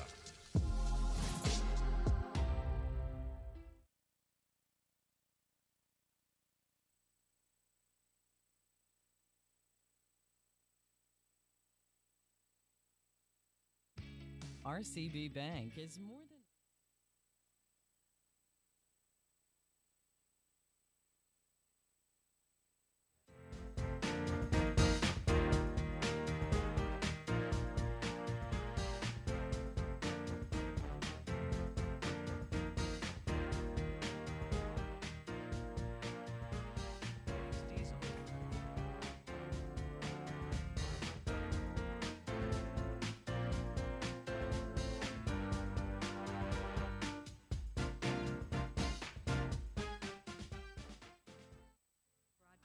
Brought to you in part by these sponsors. Mugsy's Grub House, Horizon Construction, Hillcrest Hospital, H&R Block, and Gids Domain. This Hub Network broadcast is brought to you in part by these sponsors. Nafee's Deli and Grill, Mills Construction, Matherly Davis Funeral Home, Max Oil and Lube, and Kim's Bookkeeping Service. This Hub Network broadcast is brought to you in part by these sponsors. Submergible Pumps Incorporated, Roots Hometown Furniture, Pueblo Viejo Mexican Restaurant, Palmer Marlar Funeral Home, and Natural Choice Chiropractic. This Hub Network broadcast is brought to you in part by these sponsors. Tiger Lily's Floral Design, State Farm Randy Robinette Insurance, Tank Farm Services, the Cushing Police Department, Oklahoma Community Federal Credit Union, Sunnyside Cafe, Rodolfo's, and Hernandez Steakhouse. The Hub Network would like to thank all of these sponsors for making this broadcast possible. Plains All-American Pipeline, Blue Sky Bank of Cushing, Davis Dental Studio, RCB Bank, and Ortho Oklahoma.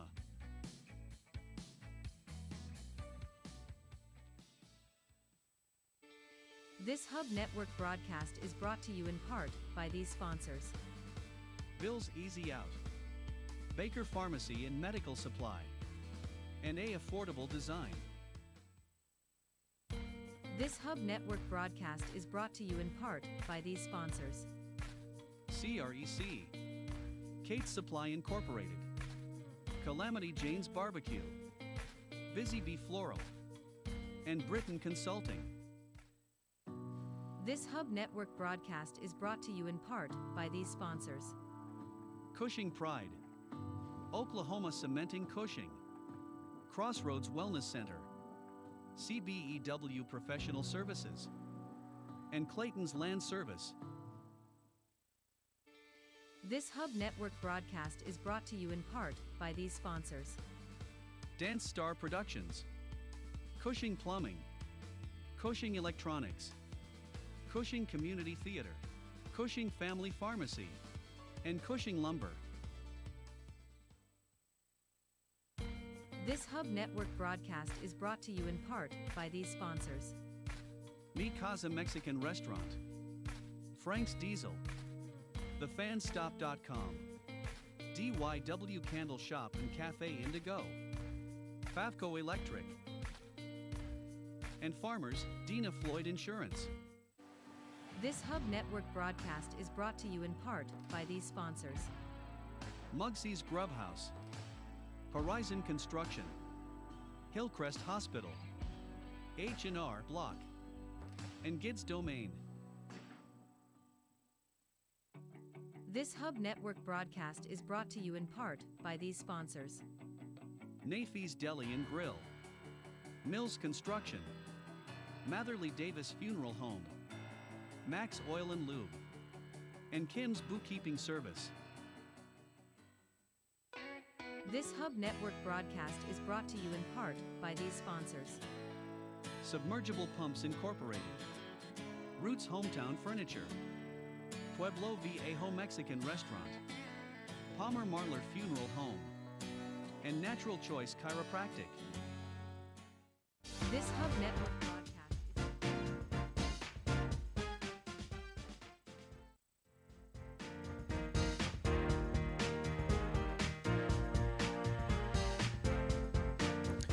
All right, welcome back here on the Hub Network, and we're going to join our partners over there at Bravado Wireless again here for the call.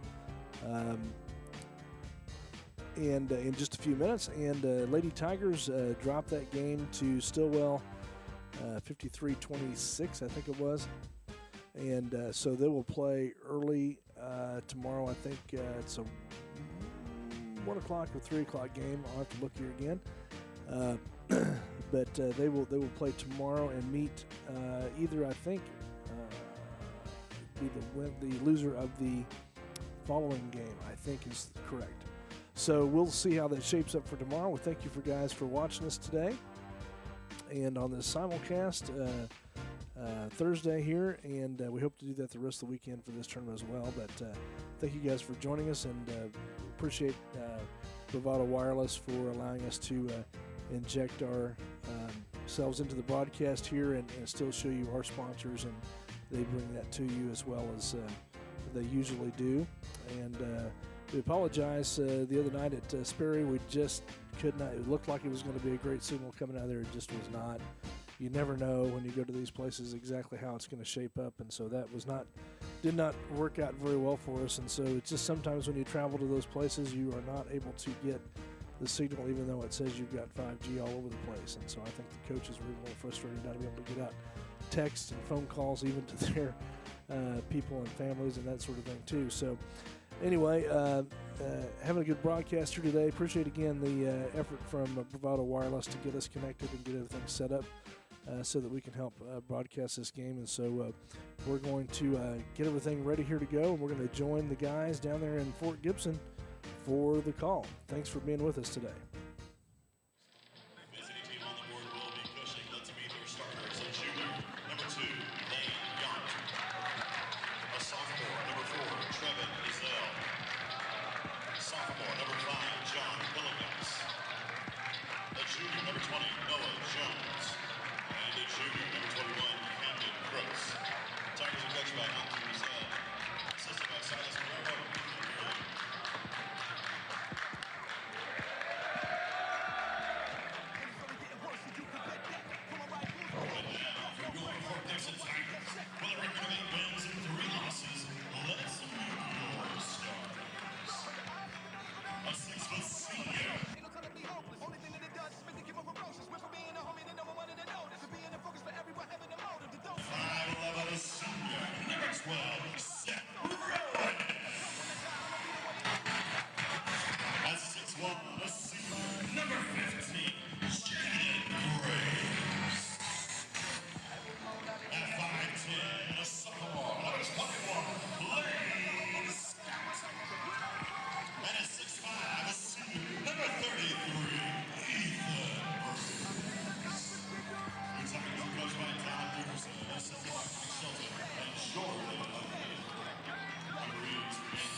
I want to remind you guys, invite you to stay tuned. We will have another interview at halftime with Coach Phillips. He will join us by phone from Fort Gibson, and we'll visit with him about the game today and how he plans on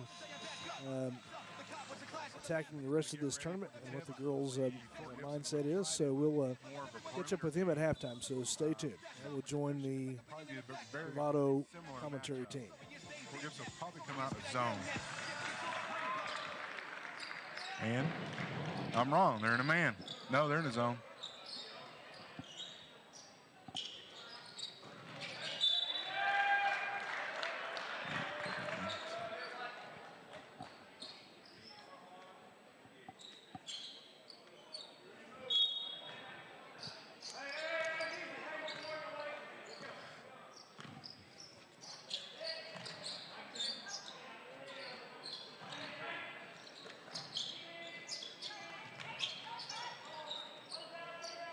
Nice look from the wing by number 5, John Holligas. That's Seth Rowan with the rebound. Jackson Blunt on the drive and the finish. tough layup right there by Blunt. Fort Gibson jumps out to a quick 2-0 lead.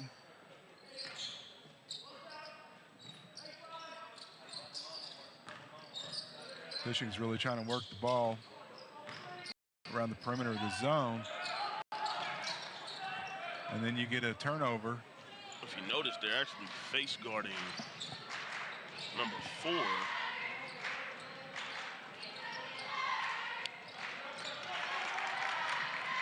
Stolen away by Noah Jones. He's pushing it. Clean look by number 2, and he passes it up. Tries to work it inside. I don't know about that, if we can get a replay.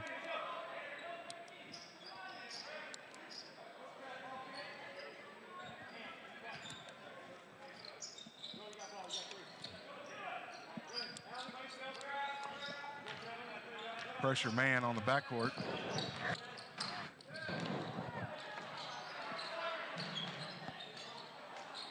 Ethan Briggs with the rebound. Jump shot, can't hit.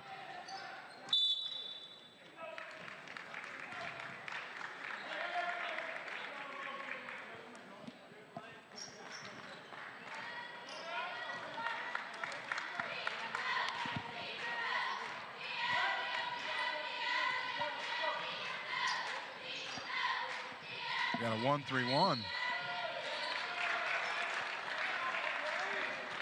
Offensive foul on the screen on the back screen there. First personal, first team foul on the Tigers of Cushing. And we're going to take a Timeout charge. 30-second timeout. And timeout go to Cushing.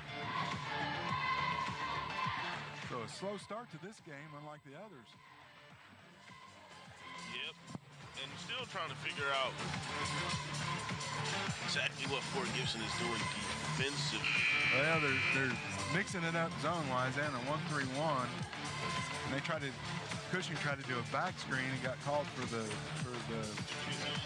baseline, I should say screen on the baseline, and they got called for a moving screen. So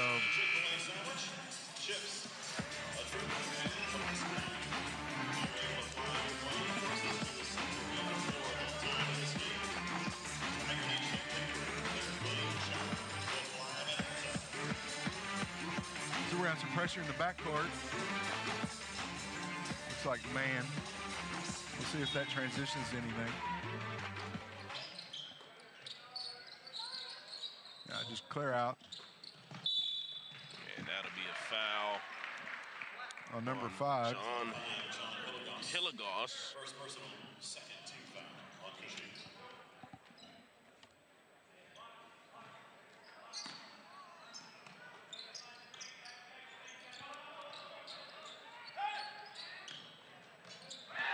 That shot is good by Blaine Scott.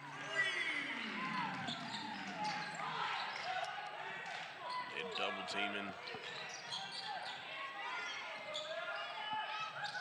Corner 3 for Trevor Zell, and he can't hit. Fort Gibson clears.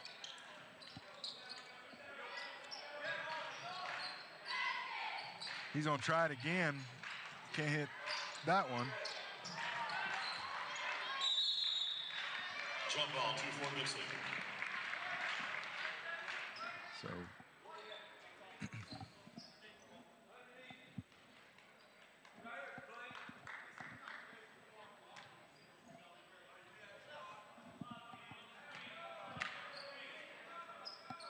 Baseline out of bounds play. They'll get the inbound.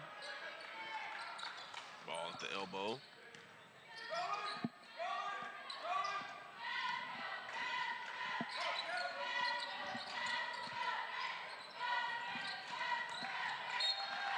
tries to force it inside. That wasn't there.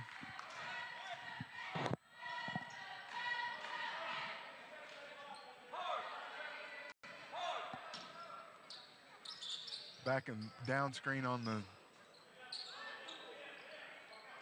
inbounds. You can't hit the jumper. Briggs with the rebound.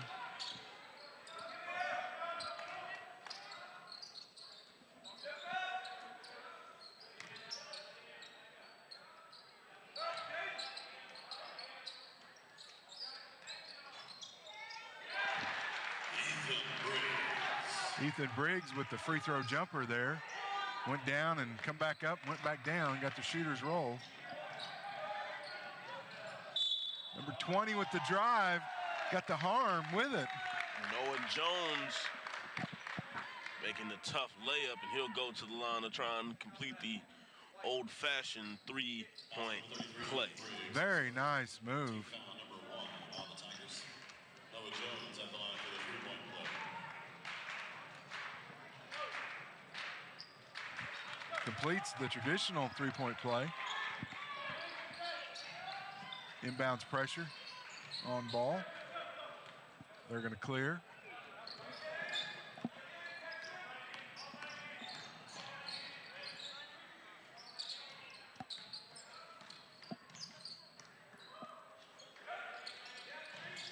Deep three by Blunt. He can't complete it, but Briggs with the rebound, and he can't hit.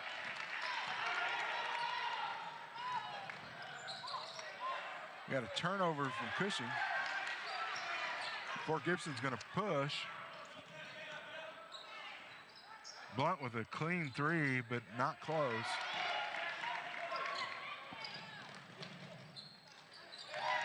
That's Trevin Ezell. Nice drive and finish. Running the floor, completing the fast break.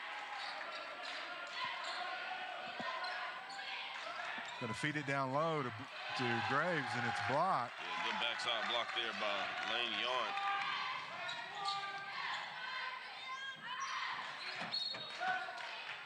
Ball's going to stay with Cushing. Wayne Scott with the jumper, couldn't put it in.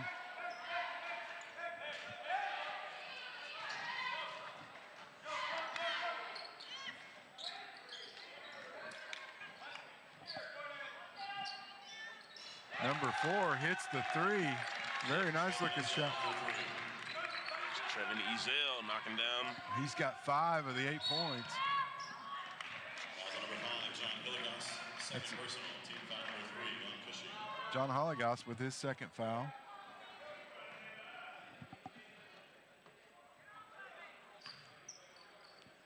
They're going to keep him in the game.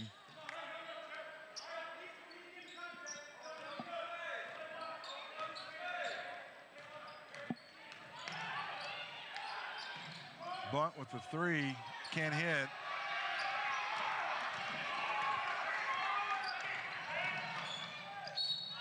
that is a block. So that foul will go on Jackson Blunt. That'll send Camden Crooks to the line. Jackson Blunt. First personal, second team foul for Fort Gibson.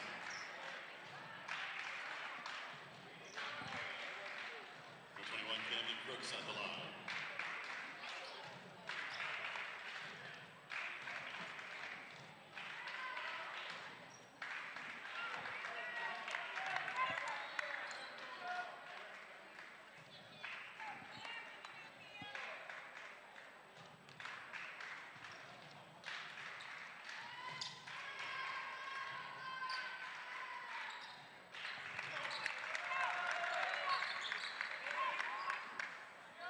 So Cushing takes the lead, 9-7.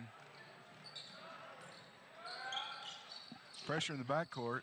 Quick turnaround for them. They're like on a 9-0 run here.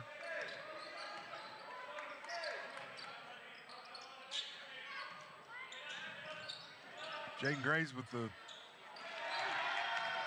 shot down low. He can't complete it. Time for a timeout.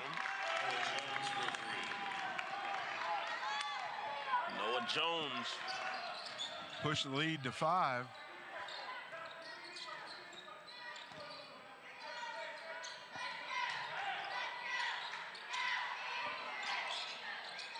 Fort Gibson can't answer. Foul on the inside by Jaden Graves. Foul on Graves over the back. Fouls on 15, Jaden Graves. You see there, Noah Jones with a nice stroke. Three. Number 40, Weston Rouse. So we've got substitutions by both teams. Kenan Guerrero for Cushing is in, and Weston Rouse for Fort Gibson.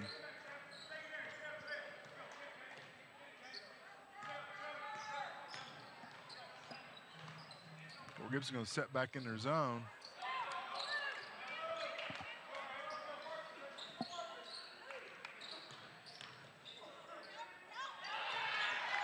Good block right there by Weston Rouse. Ooh. Call a foul on Lane Yount. Foul number 2, Lane Yount. His second personal, team foul number 4 on Cushing. Jackson Lunt at the line for Ooh, looked kind of clean to me. Might have got him on the follow through, but hand is part of the ball. At least after the release.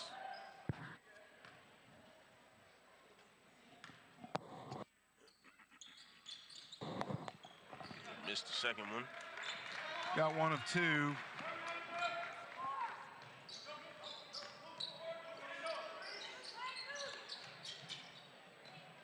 Fort Gibson moved into a zone. Deep three.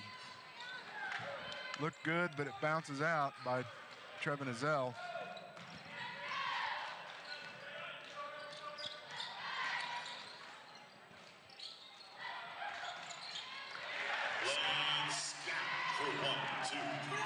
Blaine Scott hits his second three of the game, and we are a 1-point game with 50 seconds left in the quarter.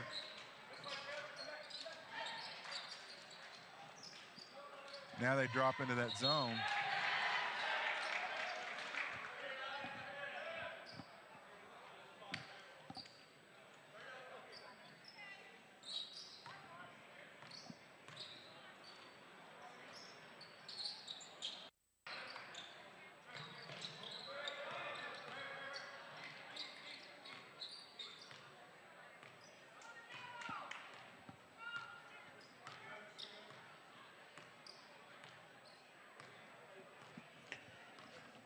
Cushing with a 5-wide offense here. They're spreading them out. 12 seconds. He's got a nice shot. Can't hit.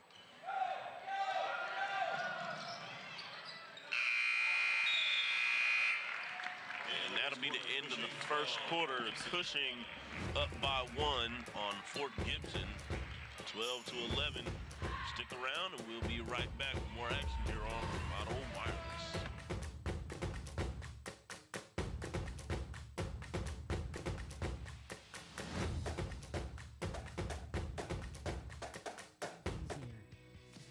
We help build your business. We finance your dreams.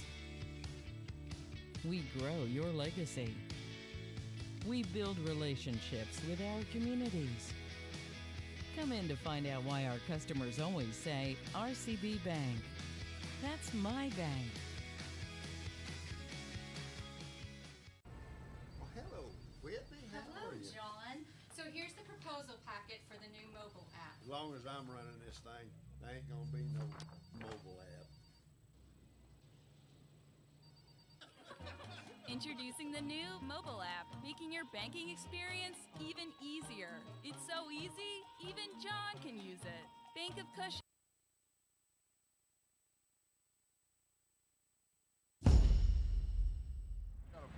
Really a good one.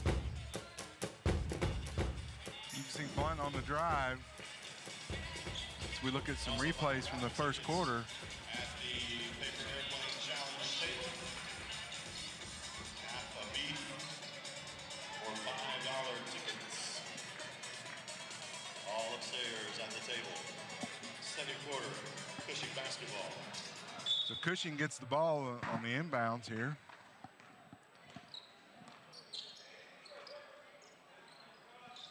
Fort Gibson goes into their zone. Matchup 3-2.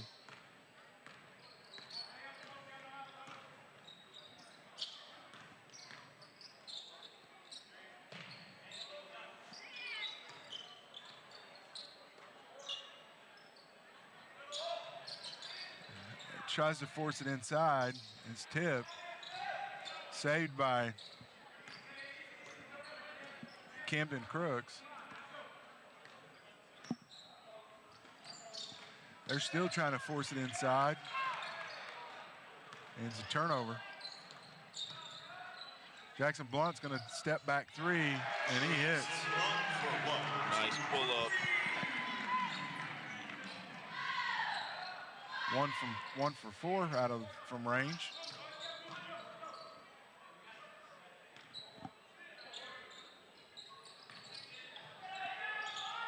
Nice move. They're counted as a 2. Yep, long 2 had his toes on the line. A good play by Ezel nonetheless. So we're tied. They're trying to work it inside to the big man. Weston Rouse. 6'5" junior. Had him on his hip. Not much you can do when you're in that position.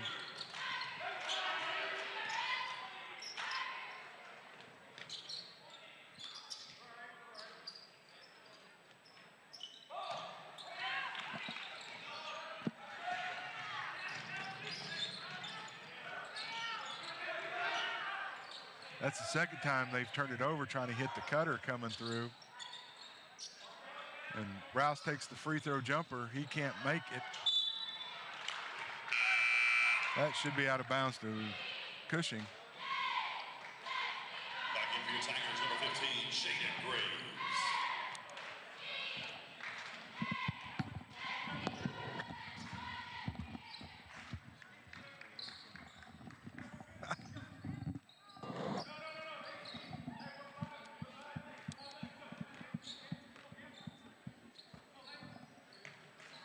There's that force on the inside. He can't hit. Laying you out on the jumper on the inside. Blunt was going to take another 3. He can't hit it.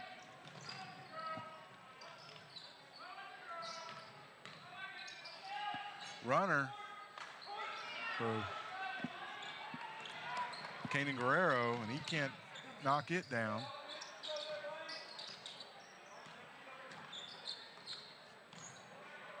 Both teams are taking some good shots. They're just not being able to convert. Got him on his hip again. Big fella, Weston Rouse.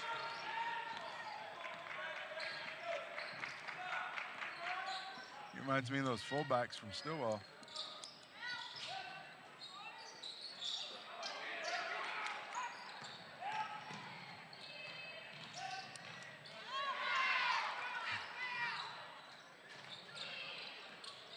At the dribble drive weave out front, trying to free something open. They're going to reset.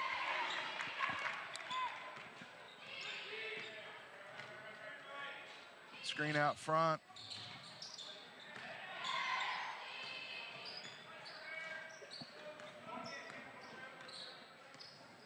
Gonna reset again. Screen. Nice shot. Kanan Guerrero. Great job using that screen to step into a mid-range jumper.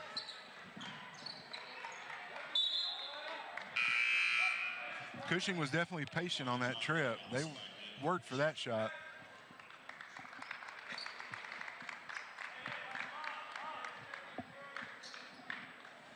Nice bottom of the net jumper there that you saw on the replay.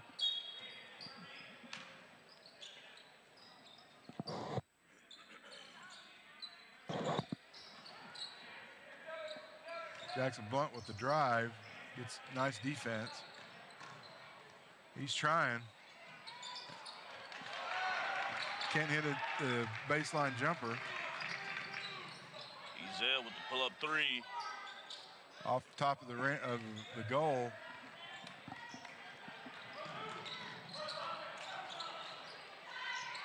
Open shot for Blunt. He can't hit another 3. He's 1 for 6. Ooh.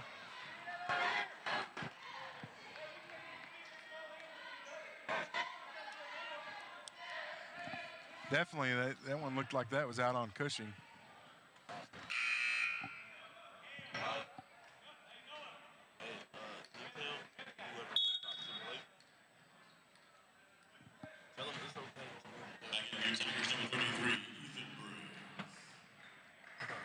Ethan Briggs is back in and promptly gets the turnover. Blunt gets,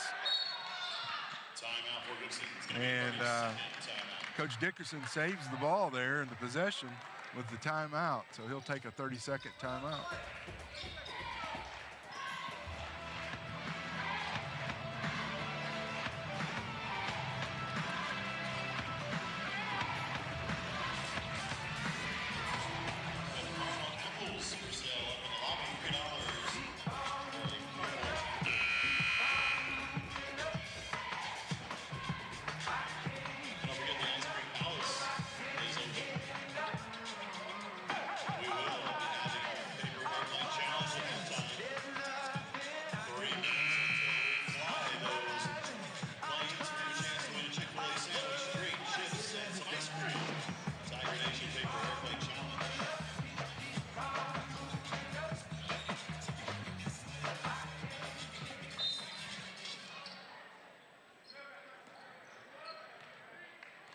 Blunt has got the ball, leading scorer for Fort Gibson with 5.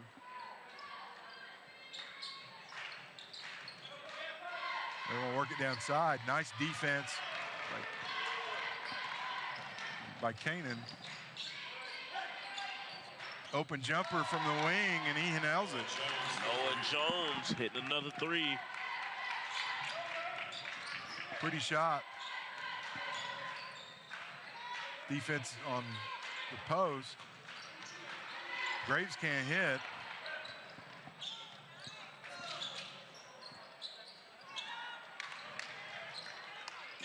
Trevor Raziel tried to make a runner there off the back iron. Graves from the top of the key.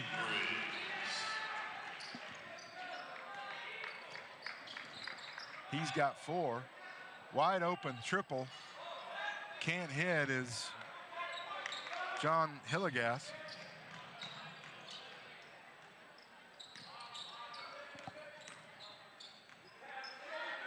They drop it down low to the big guy. He's got back-to-back buckets, and Fort Gibson with a 3-point lead. Yeah, and Cushing is just kind of outsized in the paint.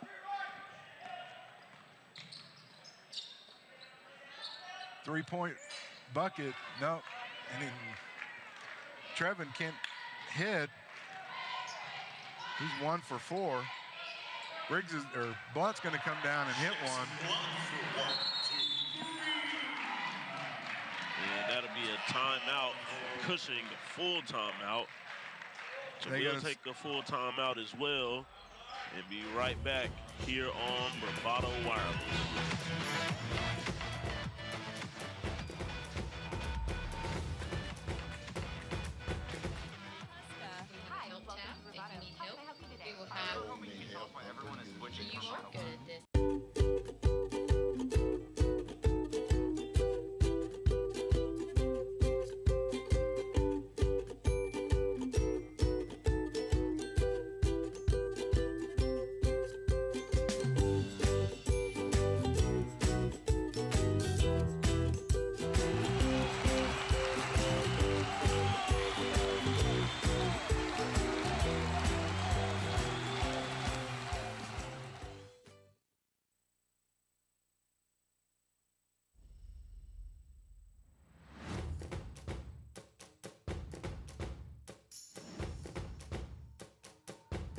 Bank of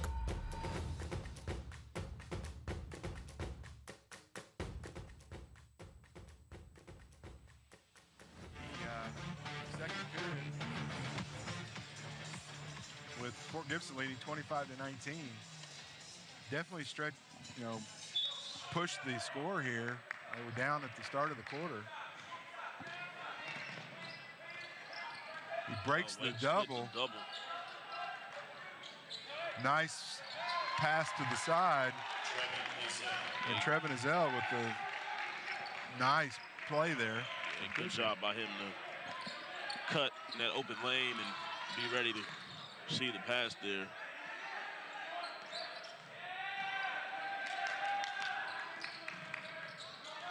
Good help side defense by Yount. As Rowan was wanting to definitely dribble drive there. He's going to give it up to Blunt.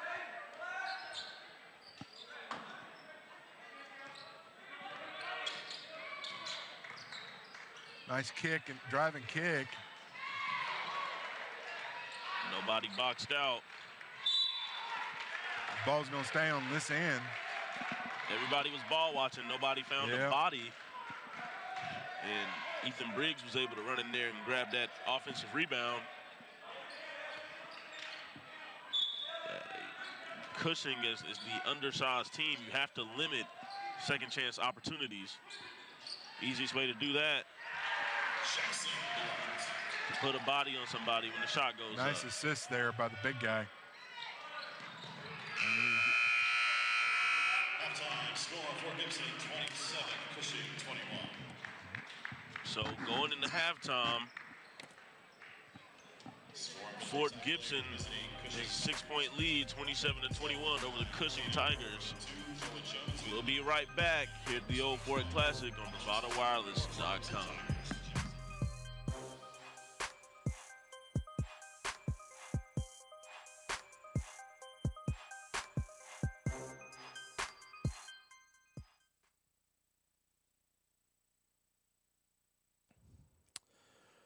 All right, halftime there at Fort Gibson, and we're going to, in just a few minutes, we're going to get Coach Phillips on the phone, talk to him about the game, the first game played by the Lady Tigers, and see what he has to say about going forward with that. And we'll be right back after these few commercials. Cushing, a branch of Blue Sky Bank Pawhuska, wants you to know they are still the same friendly hometown bank. Local people that live, work, and worship right here in Cushing. Providing you the same great service, more convenient products and technology, making your local banking experience even better. A great bank, serving a great community. Bank of Cushing, a branch of Blue Sky Bank Pawhuska.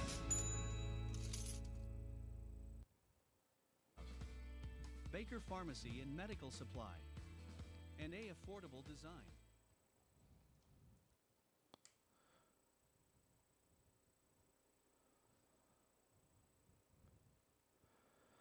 All right, let's see if we've got Coach Phillips on the line with us. Coach, can you hear me? Do we have him? No, I'm not sure we have him yet.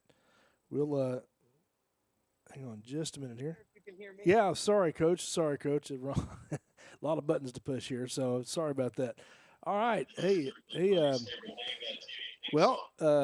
First game out of the box there. It was kind of a tough third quarter for you guys. How would you characterize that game for the Lady Tigers tonight? You know, I was really happy with our first about 2.5 quarters, honestly. I think there was a timeout called at about 4.5 minutes in the third, and it was a 4-4 game, a 4-4 quarter right then. And you know, if things go our way a little bit that last 4.5 minutes, then the whole game turns around for us. Unfortunately, our offense kind of stalled right there. They went on a 9-0 run, and we never really recovered from that.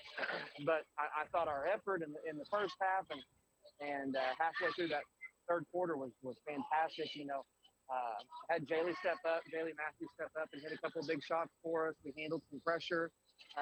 You know, still had a few too many turnovers, but overall for those 2.5 quarters playing, you know, we were neck and neck with the number 14. I believe they're number 14 team in the state. So yeah, I was real happy with that. And we gotta find a way not to stall out there in that third quarter.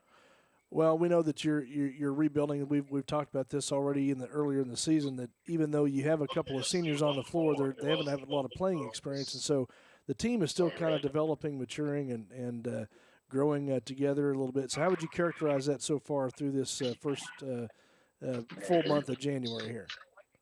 You know, I think we've really come leaps and bounds. I feel like, you know, we opened up with Briscoe in the second half and kind of got blitzed on us a little bit, and then settled into it a little bit over at Stroud. And unfortunately, sickness got to us a little bit, and now I think we're starting to turn that corner a little bit. And you were talking about our young ones, and Ellen Nato is another one I need to point out tonight. Played one heck of a ball game. Very, very happy and proud with her. We talk a lot about 50-50 balls and going after them, and that's what we were talking in the locker room. She was on them. She was in tonight, and she was like a magnet for them. And every time she came out, it felt like we started losing that 50-50 ball, contest. And for me, that's where a lot of things changed for us too. Is when those 50-50 balls all stopped going to us, we got into a lot of trouble. Those were those second chance, third chance points. When we didn't get the box outs that we needed, and that was definitely the frustrating part of the game tonight. But I feel like I said, I like their hustle, I like their heart, effort that they put out. Well, they stuck in there, and they play hard. One thing that's kind of plagued you guys a little bit has just been kind of the turnovers and that sort of thing. How are you kind of addressing that with them, or what are you saying to them in the locker room about turnovers? Our big thing right now is don't make the pass that you think you can make. We got to make the passes we know we can make. We're trying to gamble a lot. When teams are pressing us, where I want us to kind of take that back a step and let's make the passes we know we can make. Don't make those ones we think we can make, because right now the ones we think we can make, we're not getting in there very often. So 1 out of 5 is not a very good percentage for those. So and we made the switch to Kelly McBroom, kind of a little bit bigger, stronger, taller, trying to bring the ball down, and that's really, I think, helped slow down our turnovers. I'll be honest, I don't know how many we had tonight, but I know that became part of the problem. But tonight, turnovers weren't the biggest problem tonight. For me, it was the second chance, third chance points and those 50-50 balls that really hurt us for sure. Well, I thought, on the boards they were doing pretty good. I mean, they do a pretty good job when they focus on, rebounding and that sort of thing, blocking out. It's just sometimes I think they get a little distracted with the game going on around them a little bit, and just lose a little bit of focus. What do you see there? I would agree with that. We've got to find a way to get more focus in, because that is exactly what happens. We get so concentrated. Maybe they hit a big shot or something, and we lose our focus. It takes us a few possessions to get it back, and I think that comes with some experience there that we're trying to build into them.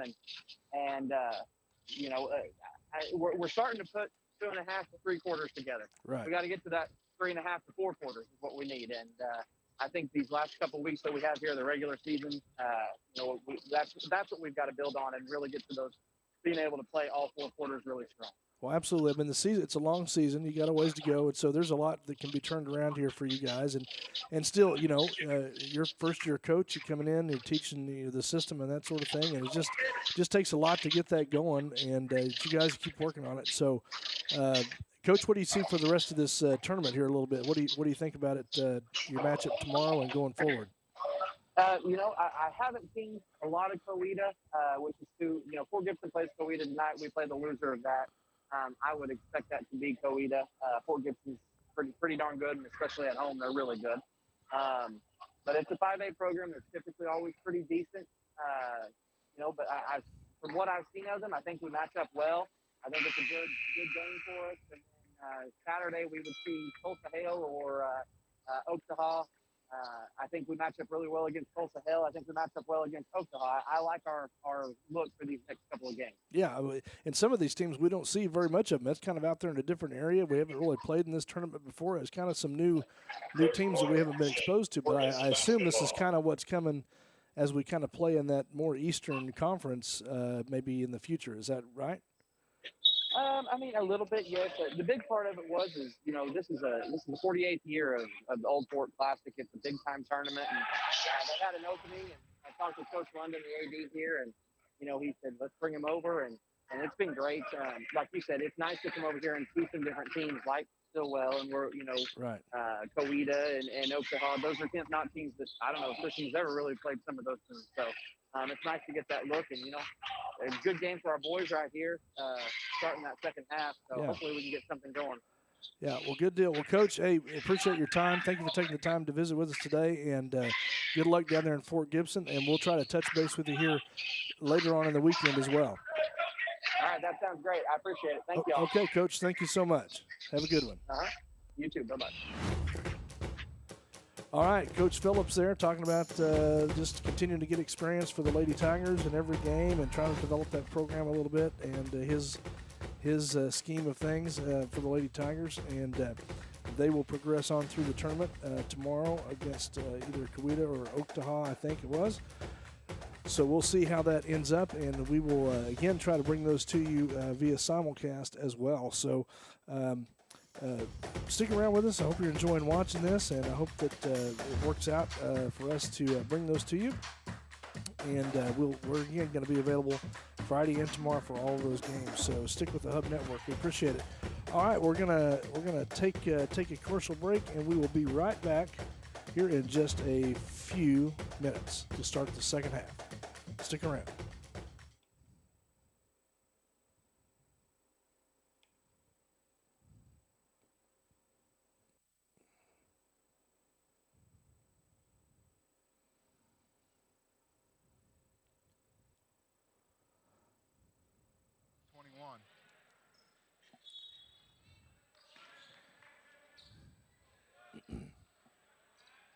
They work it to Blunt on the inside, and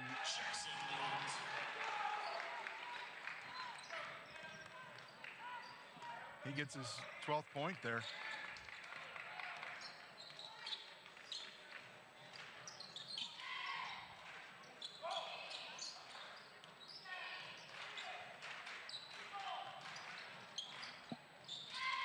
So 3-2 zone here.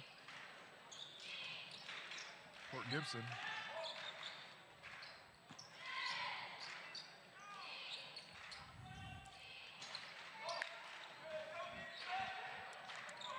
Noah Jones can't connect.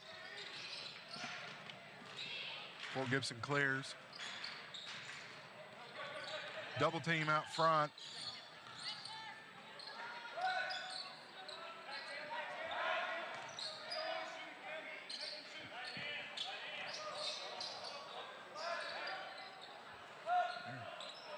He kicks it out to Seth Rowan, and he can't hit it from three.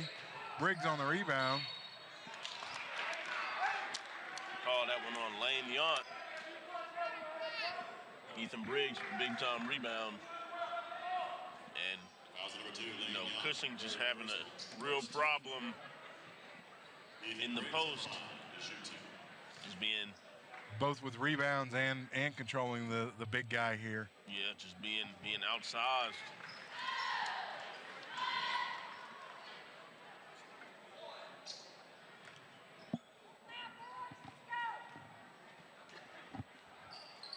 So they come out of the halftime and extend the lead by 4. And now got a 10-point lead. Cushing definitely needs to hit a bucket here on this possession.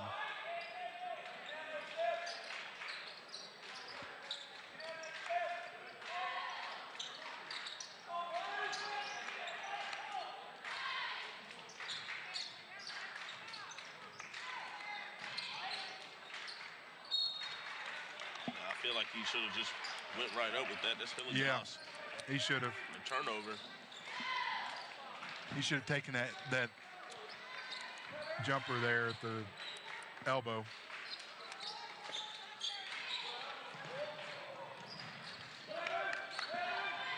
Blunt controls it. He's guarded by Jones.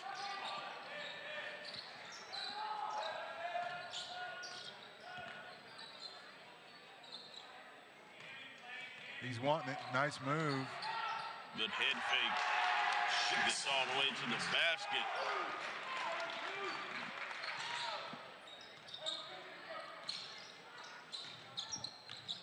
Blunt now with 15.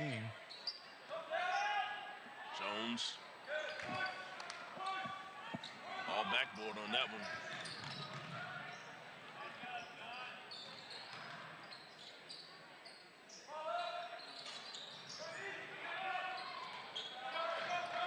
Briggs has definitely been active on the board.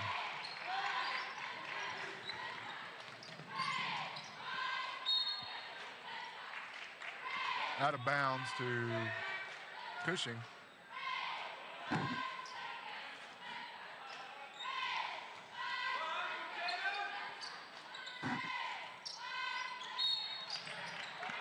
They're going to call a foul on Briggs.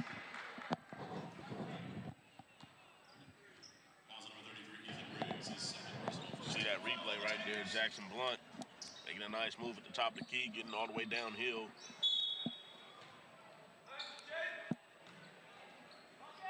Jones for three. Nice control on the rebound is Camden Crooks. Yeah, good job by Crooks. Going back up strong with that.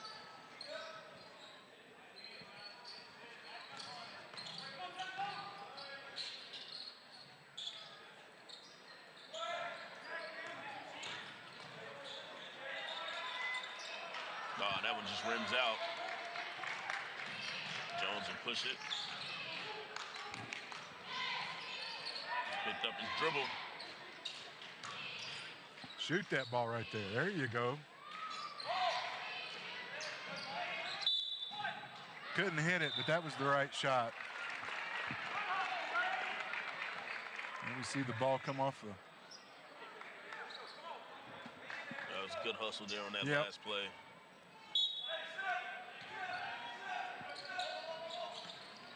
And they throw that one long.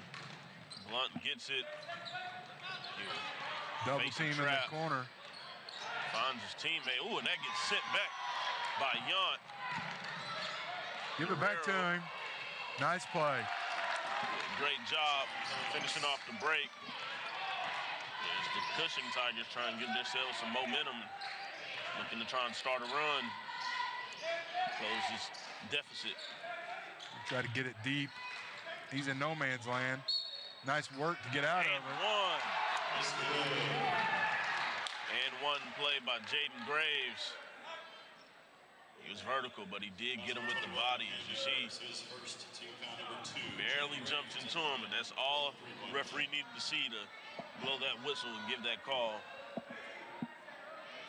He did nice work getting out of no man's land, because when he got the ball, he was definitely under the goal.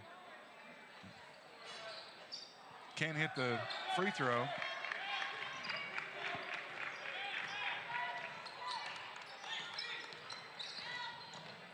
Guerrero with a nice floater.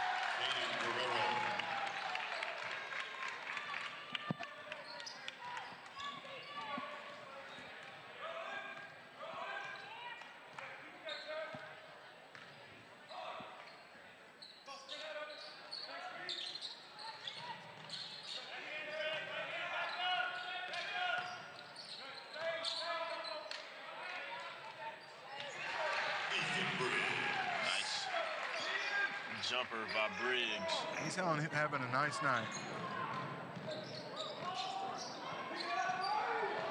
Guerrero corrals it.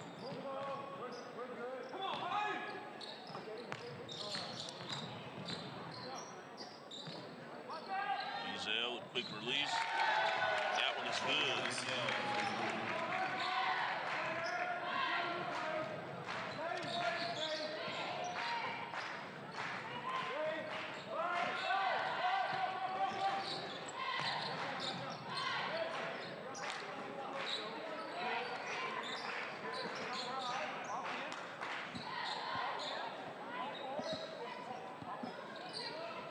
Deep three by...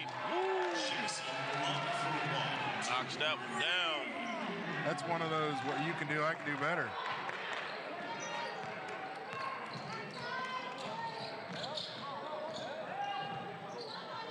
Ezel got all the way to the lane, not able to convert on the layup.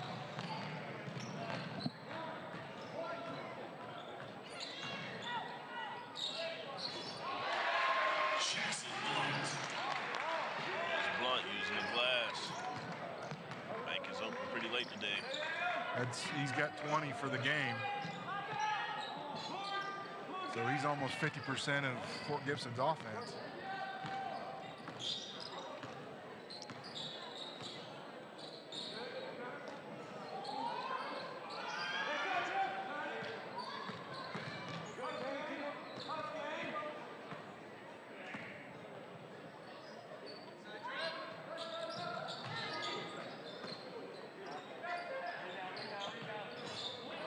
Rowan can't hit from three.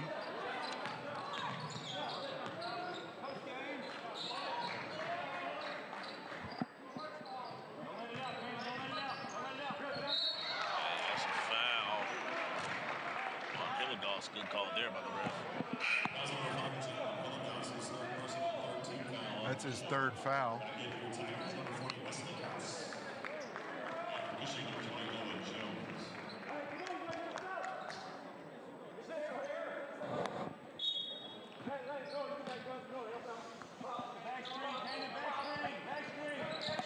Weston Rouse comes in for Fort Gibson.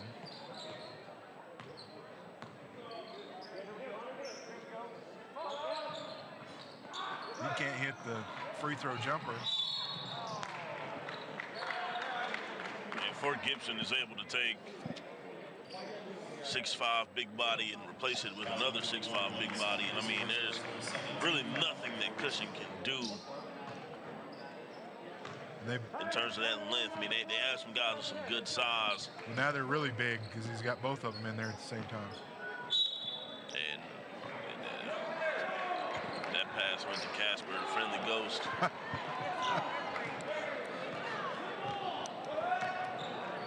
I think he saw the ref in the corner of his eye and thought it was a teammate over there. That's one of those just embarrassing turnovers. Like when you step across the line coming out of bounds. Yeah. Call that Shackton. Shackton a fool. Heads up play. But the referee says he was out of bounds.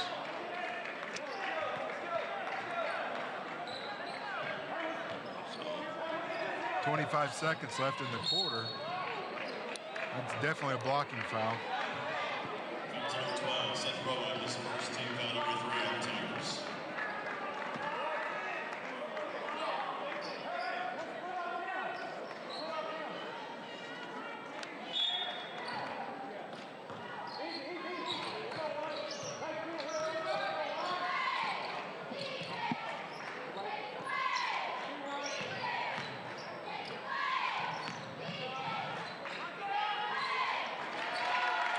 Mid-range jumper by Camden Crooks. 2 seconds left.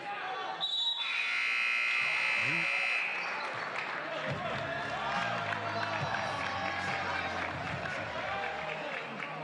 that'll be it for the third quarter. It's a 10-point game for Gibson Tigers, up 42-32 on the Cushing Tigers. So we'll be right back.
Welcome back.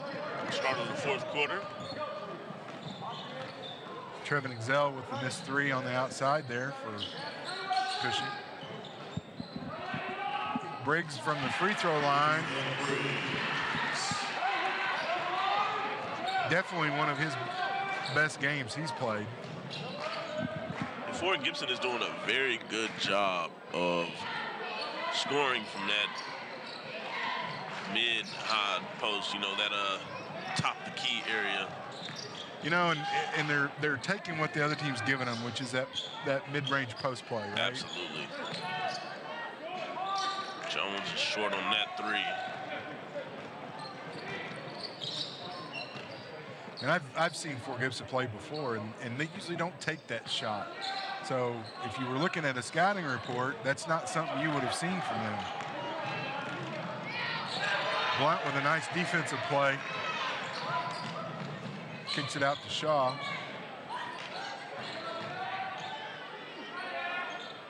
Can't hit that mid-range jumper.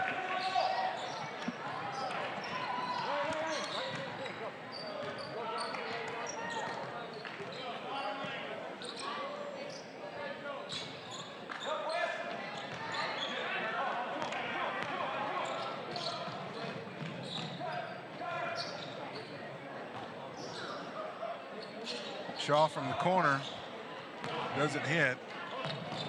Or I should say Scott. Rebound for Cushing.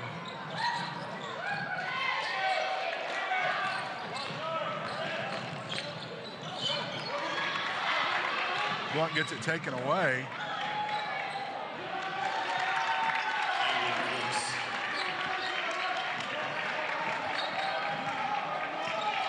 Lead is down to 10.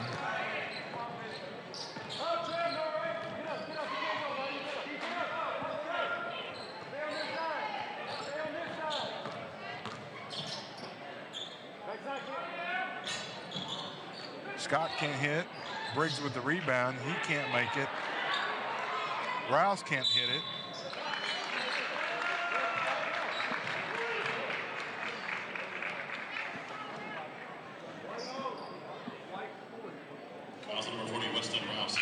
Weston Rouse with the foul call is first.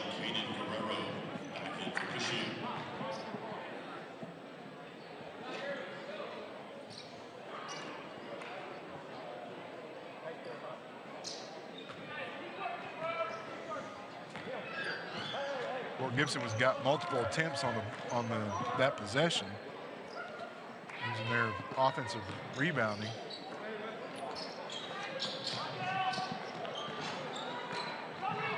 There's an offensive rebound for Cushing.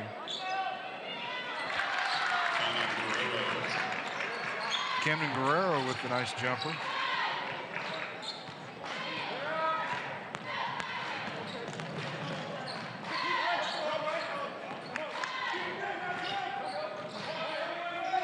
Lead is down to 8.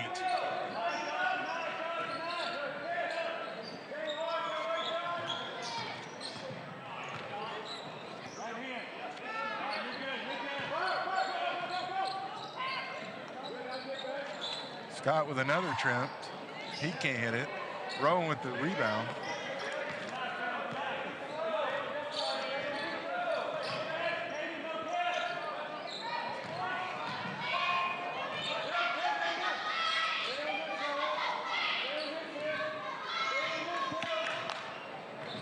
For Gibson in no hurry to take a shot here.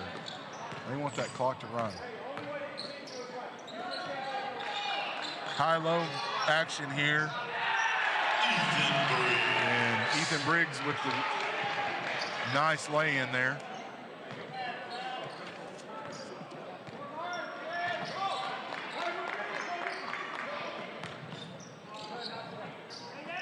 Passing up some definite threes.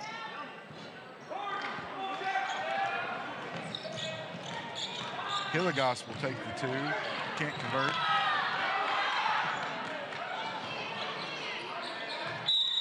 Briggs took a step. Yeah.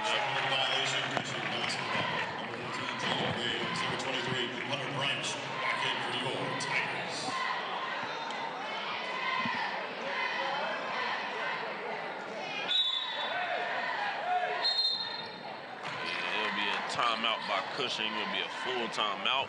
We will take a timeout as well. Stick around here on Bravado Wireless. We'll wrap up this fourth quarter.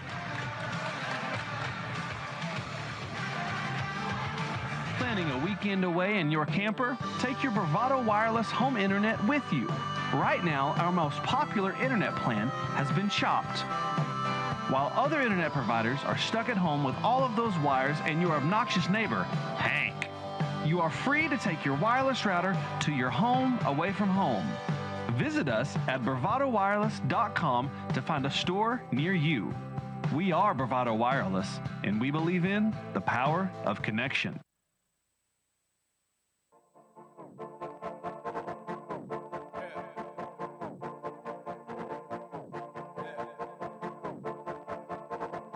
It's about that time.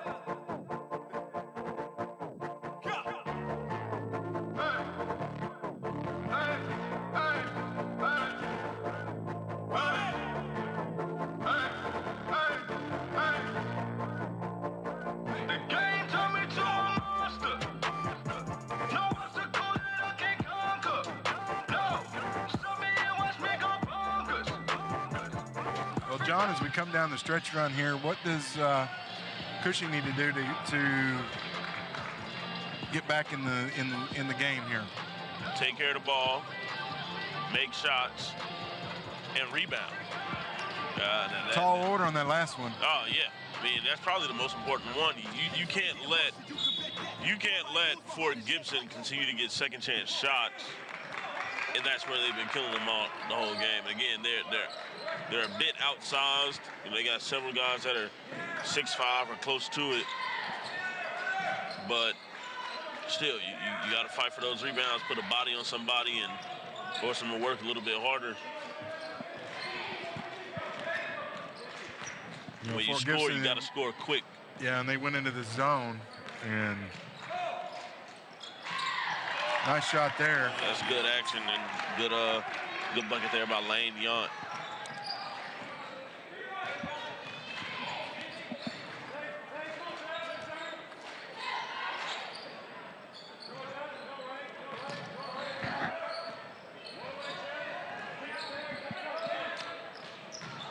Nice defense there. So there's one possession that you've worked for.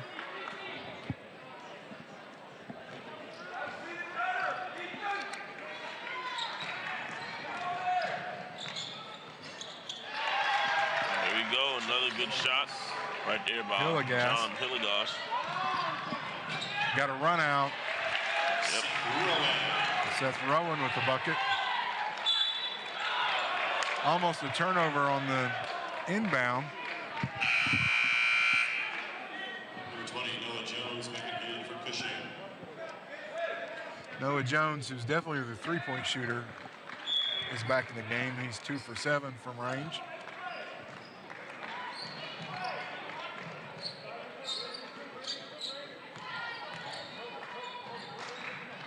He's got the shot there.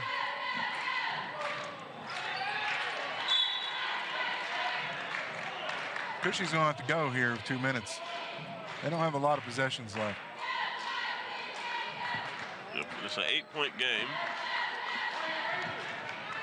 You don't have to force any threes. You just need to get buckets and get them in a very quick manner. And you can't have turnovers. Hunter Branch with the nice play there.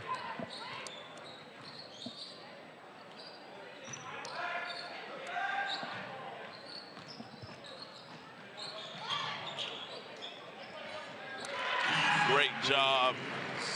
Briggs being patient in there in the post up, waiting for it. And once he got it, he's able to make something happen with it. So what about the shoe game in this game? Looks like Cushing, some of them are sporting team shoes. It looks like Kyrie's as John Hillegas hits a three. You see Ezel with the nice KD 14s. You look around the Fort Gibson, you see some PGs out there. There's Paul George. And a couple different, that Jones with a bucket. We're down to 5 points. Yeah, 5-point game with 53 seconds left, and I was talking about shoes. But you also see a few pair of Trae Youngs out there. Nice to see. You always got to talk about the shoe game. Oh, yeah. But nice to see the Oklahoma kids are picking up on the Oklahoma natives.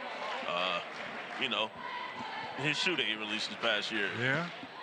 How many of those you got? I'm not going to talk about that, man. I got a nice little, a few connects over at Adidas, man. Got a few connects everywhere, specifically Adidas.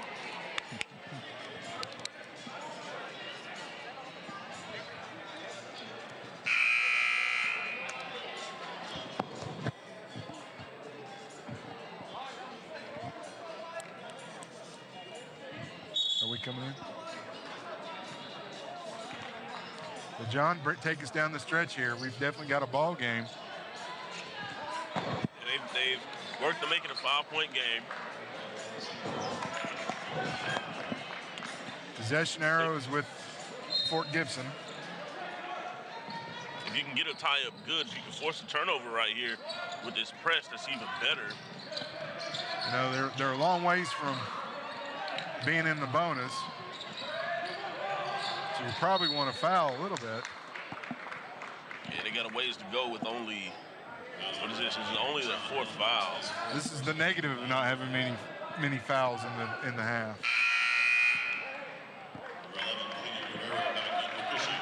I'll be able to try and force the turnover, get a quick bucket. Fort Gibson has spread this inbound out. He's trying to get another foul here.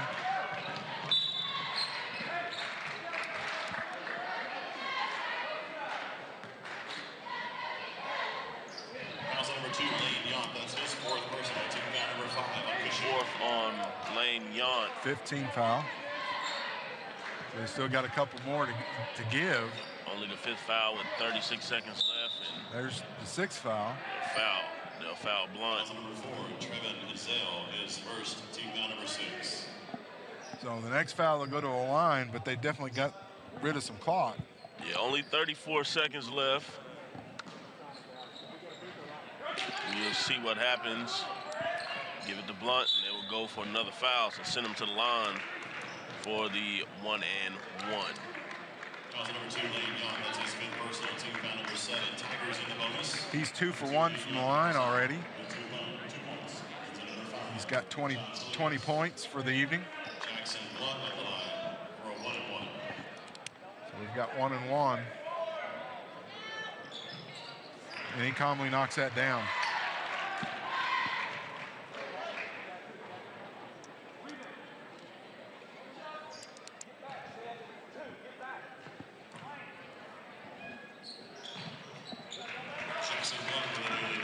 So he hits both of them. He did what he had to do, so he's got 22 for the day. Three-pointer by Noah Jones. That'll be Cushing's last time out. So you know that they're going to foul, but you want to be able to get a quick foul. Go for the steal, then try to get a quick foul. You got a 2-possession game, so you got it where you want it. So you definitely probably don't want to foul Blunt on the inbounds. Yeah, you don't want to foul Jackson Blunt, a guy who's been lighting it up all day for the Tigers of Fort Gibson. He's got 22, and then Seth Rowan has 2. Jaden Graves is coming in with 4 or 5. And Scott has 6. And your big guy has done most of the damage with 16. It's impressive. On 10 shots. That's impressive. But that's also a good game plan by Coach Dickerson, understanding that, okay, we have the size advantage. Let's feed the post. Let's let him go to work. You know, so he's 7 of 10. He's done most of your damage. You know, Jackson's done well, but he's taken a lot of shots. And they go long on the pass, and that's going to be a turnover. And you get it at the other end. Wow. So, great job. Not a smart play by Fort Gibson. Now, if you're Cushing, you don't necessarily need a 3 right here. You take it if you got it. If you got it. But any type of basket within 5 seconds will be good for you. You got him in the corner. Yep. Step up, hit that. There it is. Oh, my. We got a 1-point game. You want a foul. Oh, they call a timeout. Oh, we got ourselves a good one. 1-point game going with the final 11 seconds. Here's the replay. He hits the bottom of it. And just a costly mistake by Fort Gibson trying to, throw the long ball. Goes out of bounds. Gives a baseline out of bound play in the front court. And you get it in the front court. So right now, if you're Fort Gibson, you can't afford to have a turnover. Right. And you need to make your free throws. Now, either way, you're looking at a one-possession game. Cushing, they need to be setting up whatever offense they want to run back down the court because they will get another chance. The goal is to foul and to have as much time left as possible when you get the ball back. So what do you think Coach Dickerson is setting up here? Take care of the ball. We just need to get the ball inbounds, and they're probably going to want to get it to Jackson Blunt. Just don't want to throw any errant passes. Get the ball inbounds. He's got to make your first free throw. He's got his 2 big guys in, and Rowan and Blunt, and Branch is going to take it out on the side. Or Blaine Scott is taking it out on the side. There's your foul. Good foul. 10 seconds left. He's 3 for 4 from the line.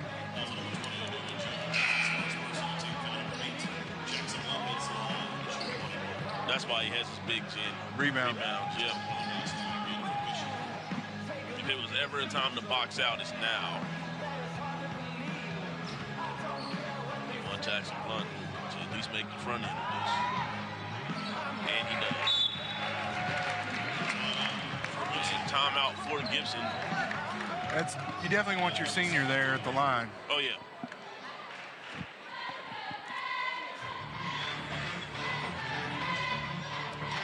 Now, Blunt, if he's able to make this next free throw, that forces Cushing to have to take the 3. Right now, they don't have to take a 3. They can take this thing to overtime. If I'm the coach, it's all in. Win or go home. We're taking a 3. But you'll force a 3 if you make this next free throw. That's right.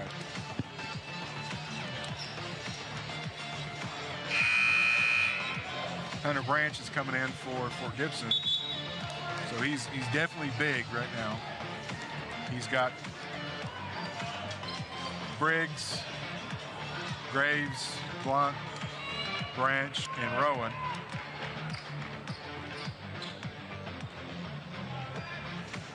Cushing's got Guerrero, Ezel, Jones, and Crooks. And he hits them both.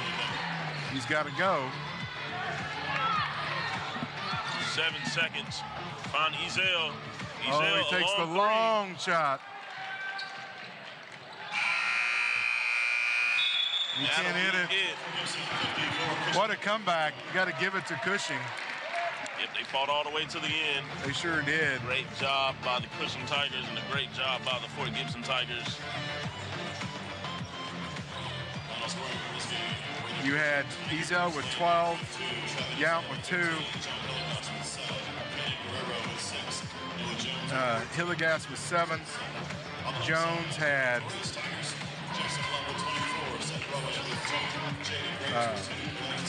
19, and Crooks with, I'm showing, with 10.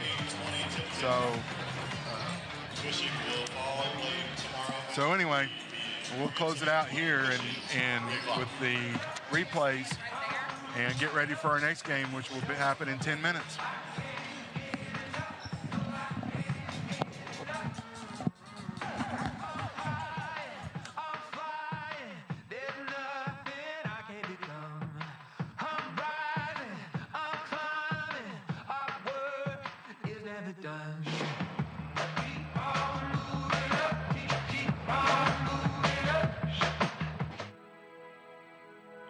This broadcast is a copyright of Bravado Wireless. This game and broadcast should not be reproduced, rebroadcast, or otherwise distributed without the express written consent of Bravado Wireless and its management.